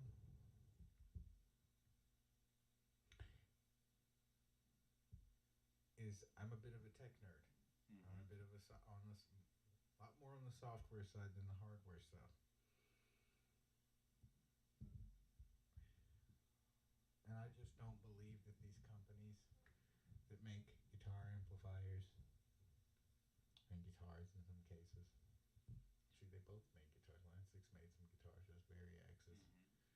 Line 6 is owned by Yamaha. Yeah, I don't believe that they're exactly, and this makes it even worse. I don't believe that they're running two different. They're running two different modeling platforms. Like I don't feel like that's what's happening because when I look at when I look at the UI on the Tone Master stuff, I look at the UI on the GTX Mustang stuff, the LT. Yeah. So the LT had they've got this LTX amp. I haven't played with those new ones yet, but the last generation, so the LT50, the GTX, the LT50 had a application that you hooked up with Yeah. USB and ran that. Looking at the UI for that, looking at the UI for the Tone Master, it looks too similar. You can swap out a bunch of the amps and stuff like that, and swap things out from there. Yeah. Now there's more models. Don't get me wrong. There's more models, but it's like I argue. Are they models that you actually want to use versus what's available to the LT50? Is it worth the $800 price jump? Don't think so. And the LT and the GTX gets you even closer to that because it's like that you like I said, the UI looks the fucking same, and which leads me to go.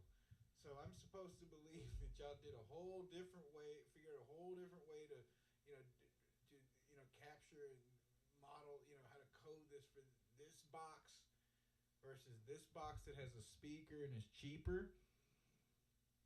I don't believe you. I just don't. And like that GTX, like the GTX, you got a Bluetooth, the phone. It's a phone amp. You Bluetooth connection to the amp, and then you can swap to tons of presets. And like that's actually a stroke of fucking brilliance because like you can hit try. Oh yeah, my dad loved that. Yeah, dude, you hit try on this thing's like, like before you even it's like what the fuck? This is awesome. Yeah.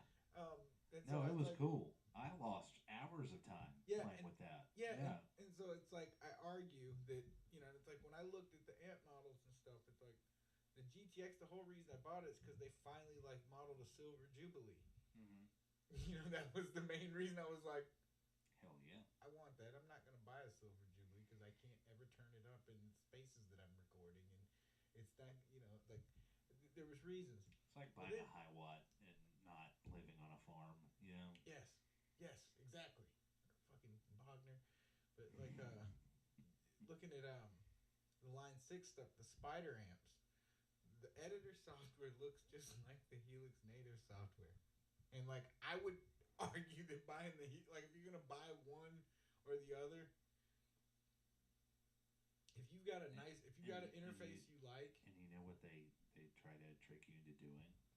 They try to trick you into buying the Helix of some variety and then a full range, full response speaker cabinet for more money than Line 6 Spider.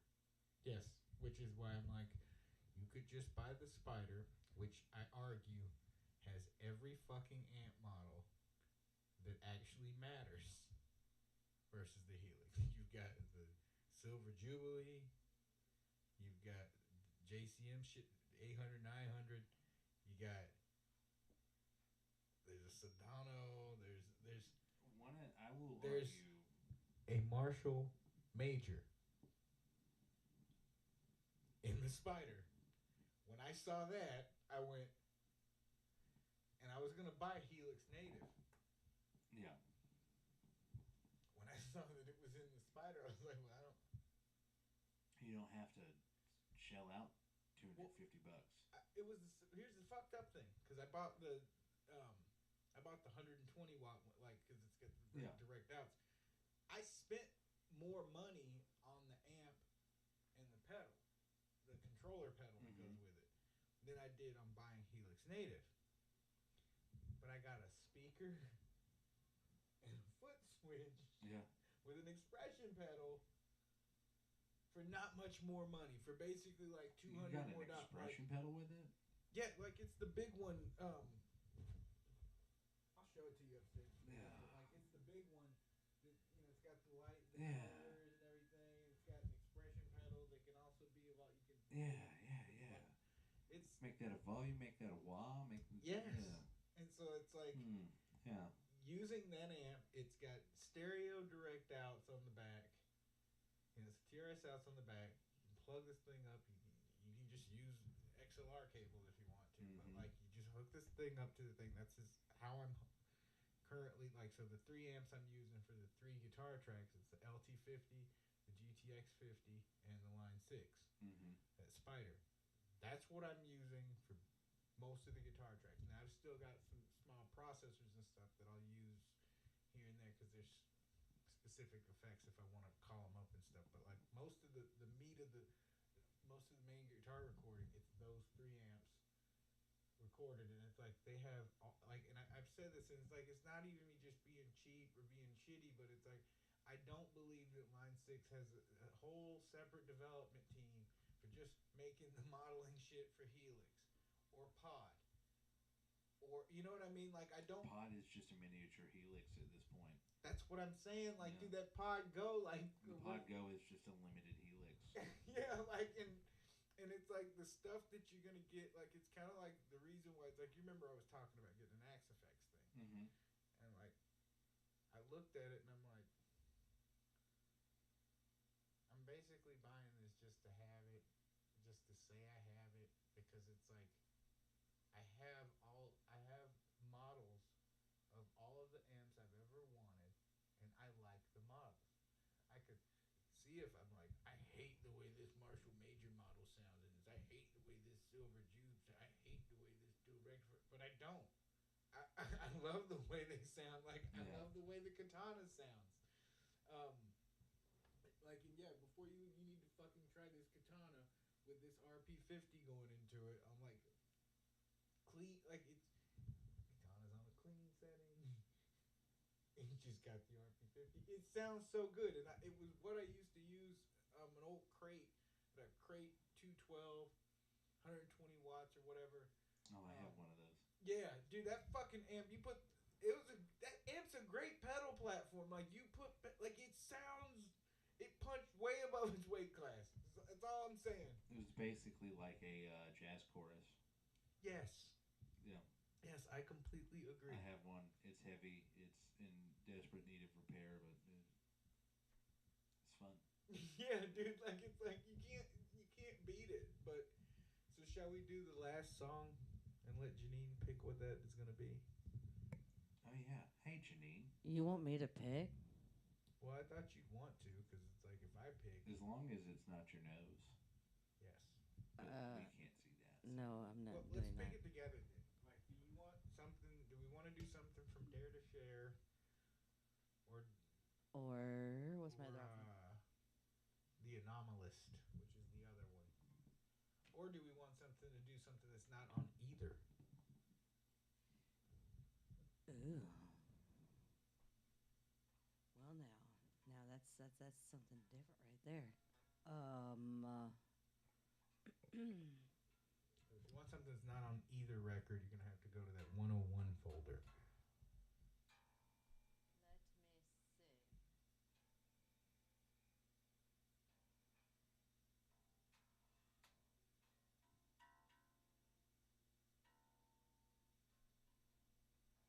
me see.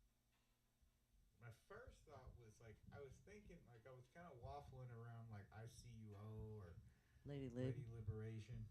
That's my brain just went to Lady Lib. Like I went into 101 and I was like, I saw Glass and then I was like, ooh no, Lady Lib. Ooh, but So- ICUO. Damn it, you put that one in my brain.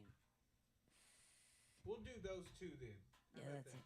Yeah. We'll do two more. We'll do those. Because they're not particularly long songs, but they're... Yep, yep, it's running. Well, that's how these Batteries are are running low on things. That's how these talking streams are going to go. FYI. That's how they were going to go. Okay, We're going to... so which one first? ICO or Lady Lib?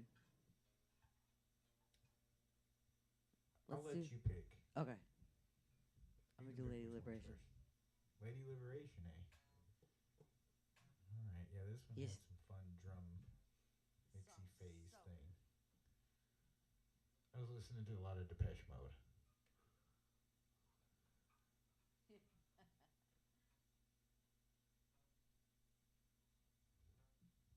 You hit it? Yeah, I'm working on it. Oh, you're working on it? You're twerking on it? Yeah, I don't want to blast everybody's eardrums What out. about that Cardi B guitar solo?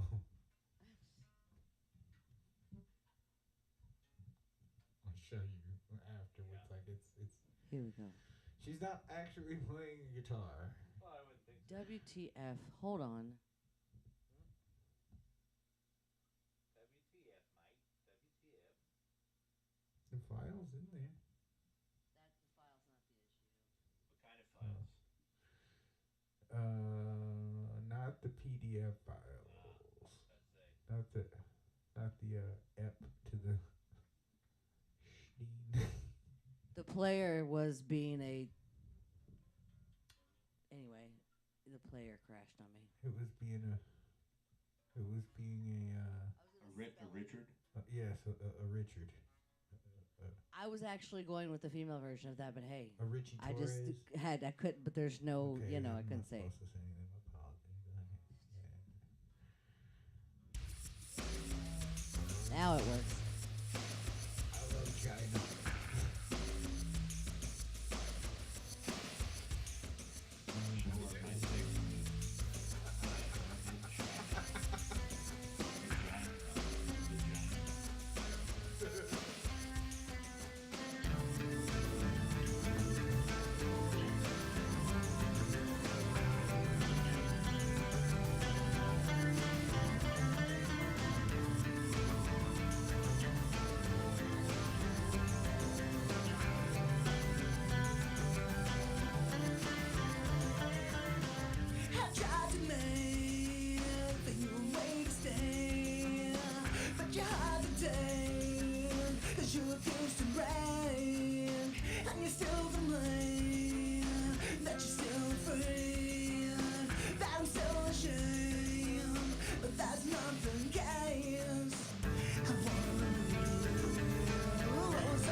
try to help you see. Life is lonely blues. It's lonely blues. Anything you bring, and now you're being born from some place unknown. It's like a mission. And I know you're scared. I don't know prepared for something there that's gonna make you care. I wanna believe what was always a dream, but I wish you knew just what you're saying. I try to help you see. Life is going to bills. It's going to be anything you bring. If you see the sign that you just try to hide, I'd like to see you die after all this time. Oh, you can wonder why when you live your life, I like you better inside, 'cause that's all that's mine. I wanna believe what was always a dream, so I wish you believe just what you're saying. I'm trying to help you see that there's many things. It's too many things. Anything you feel. I want what was always a dream. So I wish you knew just what you're saying. Try to help you see that there's many things. There's going to be anything you feel.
Love it.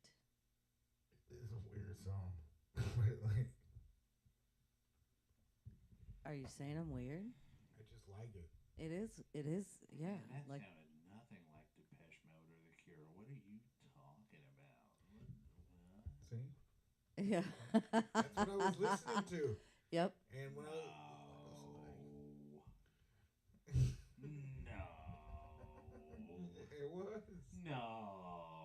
That was it.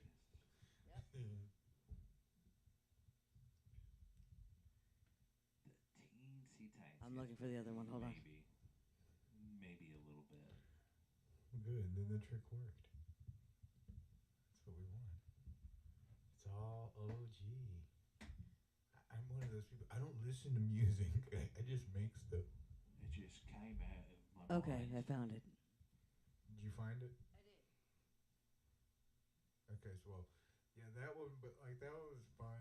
I again like all the guitars. It was a fucking RP50 One Direction to an interface, and that was it.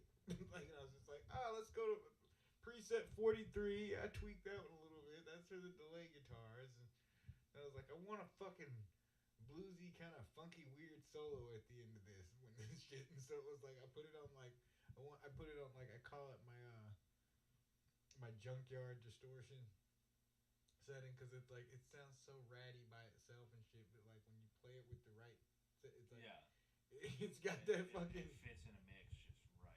yeah. It's like this is so good. wouldn't like it by itself, but like with this, so we're gonna play I See You O. Yes.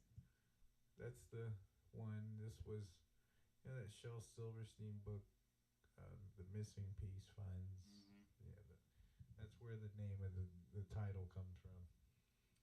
And this is about.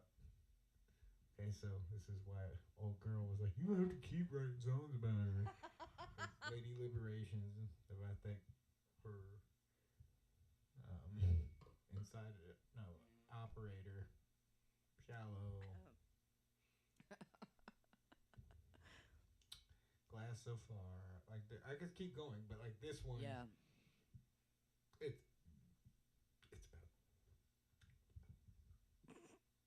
it's about Adidas. yeah. I mean, to be fair, we had a lot of sex. Me and that girl. Oh my There was a god. lot of that, man. Like I mean, like we'd go through a 12-pack of condoms like in like freaking couple of days. So I mean, like it was. But it turns out she was If going only you through could even see me more. right now. Oh, I don't say that because it's like, you know what? In fact, just play the song because if I talk about her too much, she's like one of those things like, you know. She Shows up. appears Yeah. Like one of those things like I don't. like the Black Plague. Yeah, I remember one time like now I'm wondering if I should say anything because it's like. Like MRSA just keeps coming back. Right. Yeah, like dude, this, Oh, I took care I'll of tell it you the this. first time. I'll tell you the story afterwards because it's like There you go. she's Too hot for airtime. Well. yeah, and I don't want to get any Not messages. hot in the not hot in the No, she's not a bad. sexualized No, or- she's or not a bad looking girl. Actually, in the sense I'll give like him that. He's got good taste. She She's not a bad looking chick. she was elvish looking. Yeah. All right. I mean, if you like pixies. Yeah. I mean, look at me. I'm 5 foot. I'm one of those. Yeah, but Manic she pixie was dream not. No, she was not. She was an Okay, Amazon let's pixie. Wait, no, because like, see, I'm still. Nope, Like, she's still nope. on my friend. Yep. Like she's still like on my social like. Yeah. Dude, I think Facebook we're friends. still, and like I don't.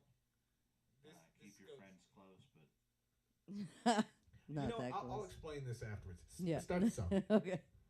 This is the last one. Last drinks. closing time. Every little bit. I smell sexy. Stop. I think you. I know. No, I did on purpose. Those videos on VH1 would play back to back.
Selfishness, pride, everything I see. Young they believe in me. Trust in every word I say. Piece by piece, I take my way. You take my way. Today, nothing is nothing more than everything that I'm searching for. Just a moment, gave the right for the children wanna come up and step up inside. But you were just a time to What you miss is when you're riding, standing face to face, coming up with you. Time for every breath. Winter is not left. Now the guy can never reach your side. Stepping at your selfishness and black inside. Coming in and I see I'm the only sacrifice free. Trusting every word that I say. God speaks my peace, gonna take me away. That you're longing for the next new thing. No rest till I break away. And even as trouble coming up in my eye, keep the ass on both sides, no doubt. Gonna come when I sing and that you're all tied up and I'm in the place. So come and shake your soul that I'm lost and well. And be the way to show me love on my shelf.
So good.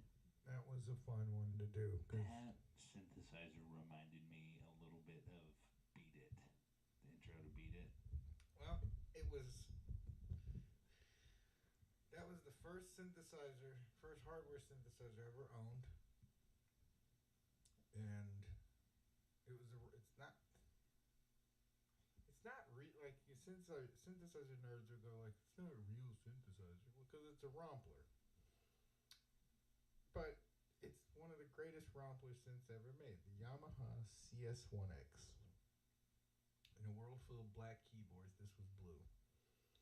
And you got, you had 6 Yeah. knobs.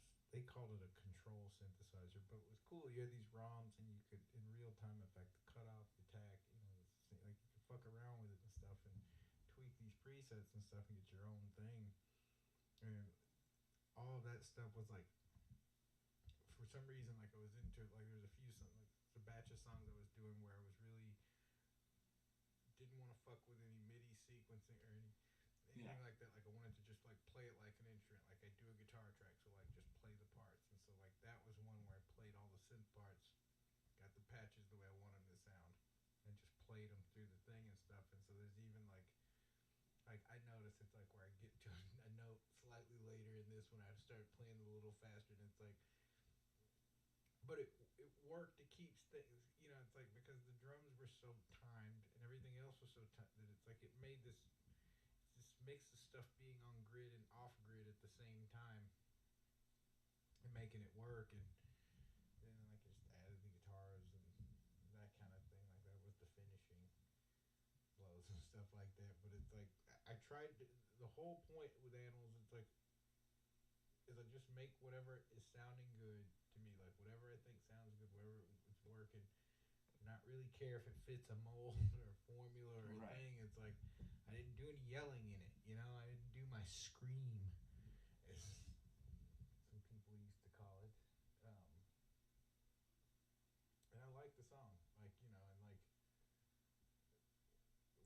How boring would it be if you just liked the same thing and just did the same thing over and over?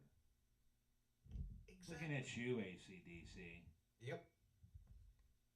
Yep. Like they've been making the same damn record like over and over again. Like, and I don't know I how mean, they get it. Motorhead did it too. We're not going to come for Motorhead though. Yeah, but did Motorhead make as many records as AC/DC? More. You know what? Damn. Every 2 years. Oh yeah, that's right. Remember that shit AC/DC came out, stiff upper lip? Yeah. And like, you know what's funny is like the amount of rednecks that love AC/DC, and like I've fucking messed them. I've messed quite a few of them up talking to them like, you do know they're from Australia, right? And they're like, no, AC/DC's from Alabama or something like that. And I'm like, Don't listen to Brian Johnson talk then. yeah, dude. Like I remember, like it was. Like I made this one. I made him fucking mad to tell him that because AC/DC was his favorite band, and like Leonard Skinner's number 2. Like, America. yeah, and I'm like, All right, dude. But not only is AC/DC not American, they're about as not American as possible. yeah, like, Because they're mostly Australian and then once English guy thrown in there. Yep. Which, if you haven't ever heard Brian Johnson before AC/DC, it's a mind fuck. He sounds like a normal human being and not a couple of cats being strangled. oh boy, you're not wrong. You're not wrong. I did hear like it's like because I started playing guitar. I lived in Canton, North Carolina. Mm-hmm. And so I had to learn a bunch of AC/DC Beautiful, songs. sunny Canton. Bunch of beautiful, stinky ass Canton back then. Now the paper mill's gone, so now it doesn't smell like that, and you're just watching the property values go. Yeah, 'cause Like it's everything. proximity to Asheville. Yeah, and I mean, but like, and it was take nothing away from the place, but like, man, everybody fucking like I had to learn so much. Like that's what kills me about the people calling AC/DC Southern rock. It's like it's not. It's Australian. Like they're fucking Australian. Like What? Leonard Skinner, I give you, but What? like yeah. What? So like, dude, I learned these songs. I hated them, but like I learned them because it's like every time I'd run into somebody, you know, they'd be like, "Oh yeah, you good when you learn how to play Sweet Home Alabama. Then you good at that damn guitar, but you ain't shit until you can play Sweet Home Alabama." And then so you go home, you learn Sweet Home Alabama. And I'm like, well, you ain't shit if you don't know how to play Wonderful Tonight. I'm like, okay, so then I go play Wonderful Tonight. You ain't, you know, Back in Black. You know Dirty Deeds. You know Dirty Deeds. It's like, dude. Why you got the redneck lean down to a science? Cause man, like oh my god, some of the like, dude, is like, I swear I went to part of middle school and high school, and so it was like, that shit, man. Like, let's go Bears. I did a show one time before a local pro wrestling gig. Oh shit. Did a show in Whitney, South Carolina before American Pro Wrestling. Woo. And the bass player I was playing with, he basically wanted to be a Chili Peppers cover band, and I'm like, these people are not. Oh no. These people are not here for the Chili Peppers, dude. We need to do some like ZZ Top. We need to do some like Yeah. AC/DC. He's like, no, Chili Peppers, and a couple of like Christian contemporary music shit. And I'm like, dude, just because your brother is getting us into this thing and lining this up for us, basically, because he's working with the APW, doesn't mean that this is going to work out the way you think it is. No. So there's this little kid who was there with their parents, and she's just, when we're playing, she's just fingers in her Oh ears. my She God, can't yeah. stand it. Oh, it's so horrible for her. I got asked to turn down that Hot Rod Deluxe 5 times.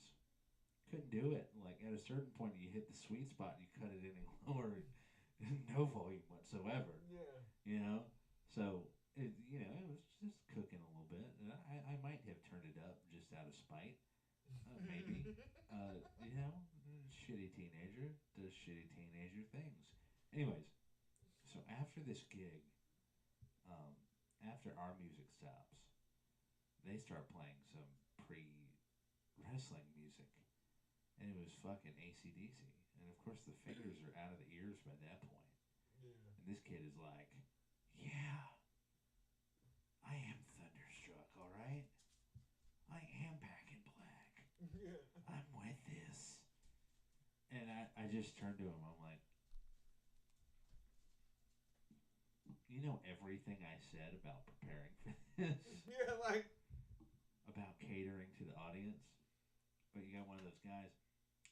Oh, you know that Matt Marshall? He plays Gibson Les Pauls and into Marshall stacks, man.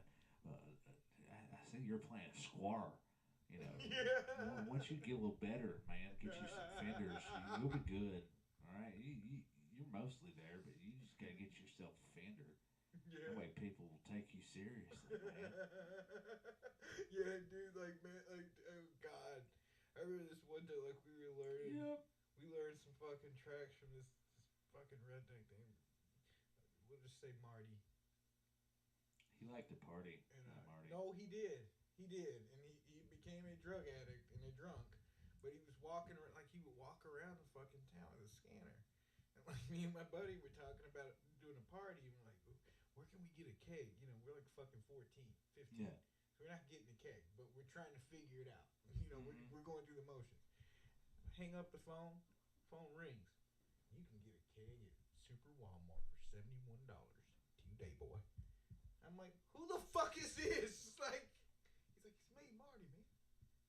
Man, I showed you at Blues League. I was like, oh, how'd you know I was fucking talking about a keg? He's standing at my back porch, and he's like, showed me the scan. I'm like, oh my God. Oh my fucking God. And like, this was the same dude, like, he was cutting off pieces of his deck and putting it in a wood stove. And like, came back in, he's like, hey, just if y'all get cold, just throw a little Girl Scout oil on it. Which was kerosene and stuff. Like, dude, fucking our buddy was over there with fucking goes, he was like, dude, I'm getting cold. You getting cold? I was like, yeah, man, but I don't know about that because it's like a fucking jug of kerosene. And like, he's throwing it, just douching some in the fucking wood stuff. I'm like, I don't know, dude. I don't feel comfortable. Nah. And like, Jerry's like, oh, fuck it, I'll do it. Fuck it, give me the Girl Scout oil. And so he gets it, he throws it in there, and like, it fucking leaves a trail. So like, catching fire. So I'm like, oh, we're stomping this shit. I'm like, dude, I think it's time to go. We almost set this guy's fucking house on fire while he was gone. Like, we need to go. We need to fucking go, man. like, man, some of the shit. Oh God, like, and then this one chick I dated, her dad was a serious, like, he was a very serious redneck. He cut his thumb off I knew you were talking about him. trying to start a 4-wheeler. He was a drunk.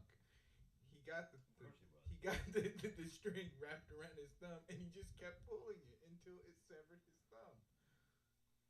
Still couldn't get the damn thing to start. Son of a bitch. Janice? So he goes. Janice, give me some ice to rip my damn thumb off. He goes and gets a glove, a dish rubber glove. Yeah. Cuts it down, sticks the thumb in the glove, tapes the glove to his hand. Go, it'll heal. It'll heal. He passed out like a few days later at his job on operating a forklift, like on the fucking. He didn't put anything on. He didn't, and like the doctors are like, we could have reattached this if you would have just came to the hospital. Why would you put it in a glove and tape it? And like he's like, I don't trust them damn doctors, no way. The fucking doctor's gonna get healed. This guy also shot the TV while I was watching it. Like he was was over there. Yeah. We were sitting on the couch. He's like, man, I like you so Christian too. I'm called y'all Christian too. Christian too. Hey. Then he's like starts putting shit on. He puts his jacket on me. Yeah. Like this hunting jacket. He put the jacket on me. He put this hunter's hat on it. Like I got this from Australia. One of them Australian boys got me from Israel and Outback. And he put it on my head. I'm not sitting there going, okay, like this is girl I'm dating's dad. So I'm like, well, at least he's not calling me the N word or boy or color. Like he's not doing any of that shit. He's being cool. He's he's putting his stuff on me. Once he pulls out Darky, you know it's real bad. Yeah, but he didn't do anything. Yeah. And like he goes, boy. He said, you want to see my rifle? Will you see one of my rifles? He comes back. He's like, check yourself. Fucking shotgun. I'm like going, that's a shotgun. He's like, yeah, I shot TV one of these one time. I was like, you did not shoot your TV. He was like, I shoot the TV right now. And she's like, I won't say her name, but she comes and she's like, no, Dad, not again. And I went, I'm 15. So he went, not again. So I'm like, wait a minute. I need the instant replay. Yeah, like he did this shit before. He sticks his leg over my leg on my lap. I'm sitting on the couch. Puts his leg on my lap. Puts the barrel of the gun between his big toe. He's not wearing any shoes. Puts the barrel of the gun between his big toe. Dare me shoot it. Dare me shoot it, boy. Dare me shoot it. Come on, boy. Come on. Come on, boy. Come on. Come on. I'm like, she's like, no. She's like, Christian, please don't. Don't dare him. And I'm like going, Oh, but you gotta. I know. I'm 15. You can't say this shit. You can't give a 15-year-old boy that kind of power. No. No, you absolutely And so when cannot. it was like, and she's looking at me pleading, and he's like, come on. And I'm like, he's the parent, she's the child. This seems like this is A bad idea. I dare you. Pow! Holy fuck! Holy fucking shit! Holy shit! He shot the fucking thing. She's like, God damn it, Dad! I just got us. You just did this shit. I'm like, holy shit! He really did this shit. Like, my fucking ears were ringing like crazy. And it's a single wide trailer. And in retrospect, I start thinking about this shit like, damn, dude, we could have fucking died. And like, some could have ricocheted, because he fucking just fired up, like, and he had the barrel in between his big toes. This shit is too crazy for me to make this shit up. Like, you cannot make this shit up. And then, like, right after that, like, because we went outside, because it was all fucking johned up in there and shit at this point from the gunfire, like the TV was smoking. Yeah. Like it was a fucking CRT. It's like this thing's smoking and like and it stinks. And it's like we're like outside going, oh shit, and our ears are fucking like, you fucking like, because it's right there. And he's like, let's go four-wheeling. And we're like, huh? I was like, didn't you cut your thumb off with a four-wheeler? She's like, no, he's talking about taking the sidekick. So we get in the Suzuki Sidekick and go driving off through the fucking woods. I swear to God, we're on an incline like this, and he just fucking cut it. It's like, I thought the thing was gonna roll backwards and shit like that, dude. Like my mom drove a Suzuki Sidekick for like, it was wild. Then he took me home. Wanted to meet my mom. My mom was in bed. Like, it was like 3 o'clock in the morning. He proceeded to get in the bed with my mom. And I'm like, dude, oh my God. It was the craziest fucking. This was like a fucking Tuesday. It was like, we gotta go to school tomorrow and shit. Like, it was like, and I'm like, when she was like, yeah, I gotta get Christian home. Like, he's gotta go home. We've gotta go to school. And like, what was funny is like her ex-boyfriend was like this, like, he was like the biggest sucker, because it was like she broke up with him and like he still would drive her around everywhere. And so like he would drive me and her around. And like he came and picked me up with her, sitting in the back seat. I get in the back seat with her. And like he drove us around like that. I won't say his name either because it's just mean. But And I'm Wow. like, this is fucked up. It's kind of fucked up, but like, Never seen a cuck chair like that.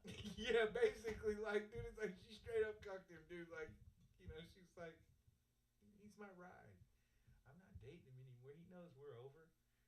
And like, would say the shit. He's like, yeah. I'm like, Yeah.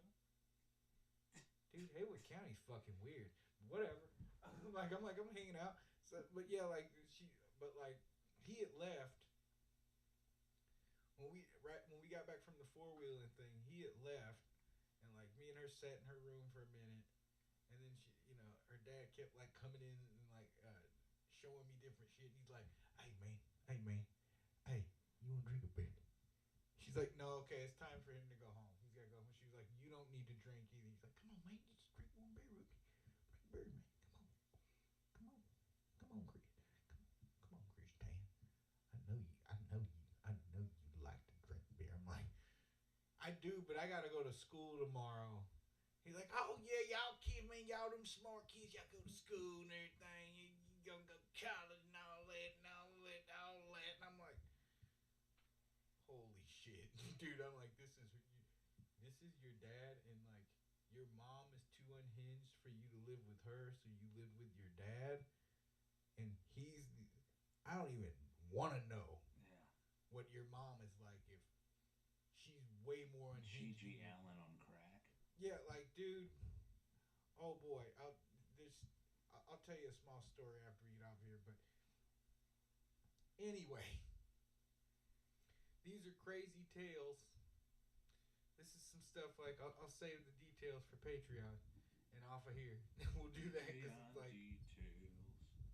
this is gonna be shared to YouTube and Instagram and Facebook and so, whatever. I think those are things. Like Facebook's the one I worry about because it's like there's people that are on my friends list still that I'm still friends with. Always That will, feels like somebody's watching you. yeah, and I don't want to be a dickhead and stuff, and like I don't harbor hard feelings towards those people. I don't think about them anymore unless I'm telling a story. We can acknowledge that those were some wild fucking times, though. They were. Yeah. I am lucky to be alive. Yeah. I'm lucky something did not go horribly wrong. There were many instances like that where it's like, Hey, Christian. You have moments Won't left. watch me. moments. Dare me to shoot that laptop. Okay, well, thank you for joining My us. lord. You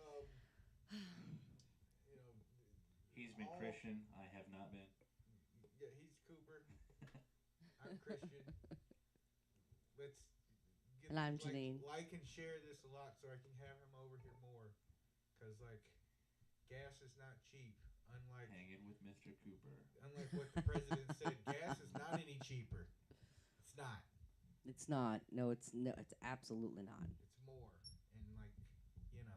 Doing it for rock and roll, though. Exactly. But, like, if we could do it for rock and roll with cheaper gas prices. Yeah. would be, You telling me?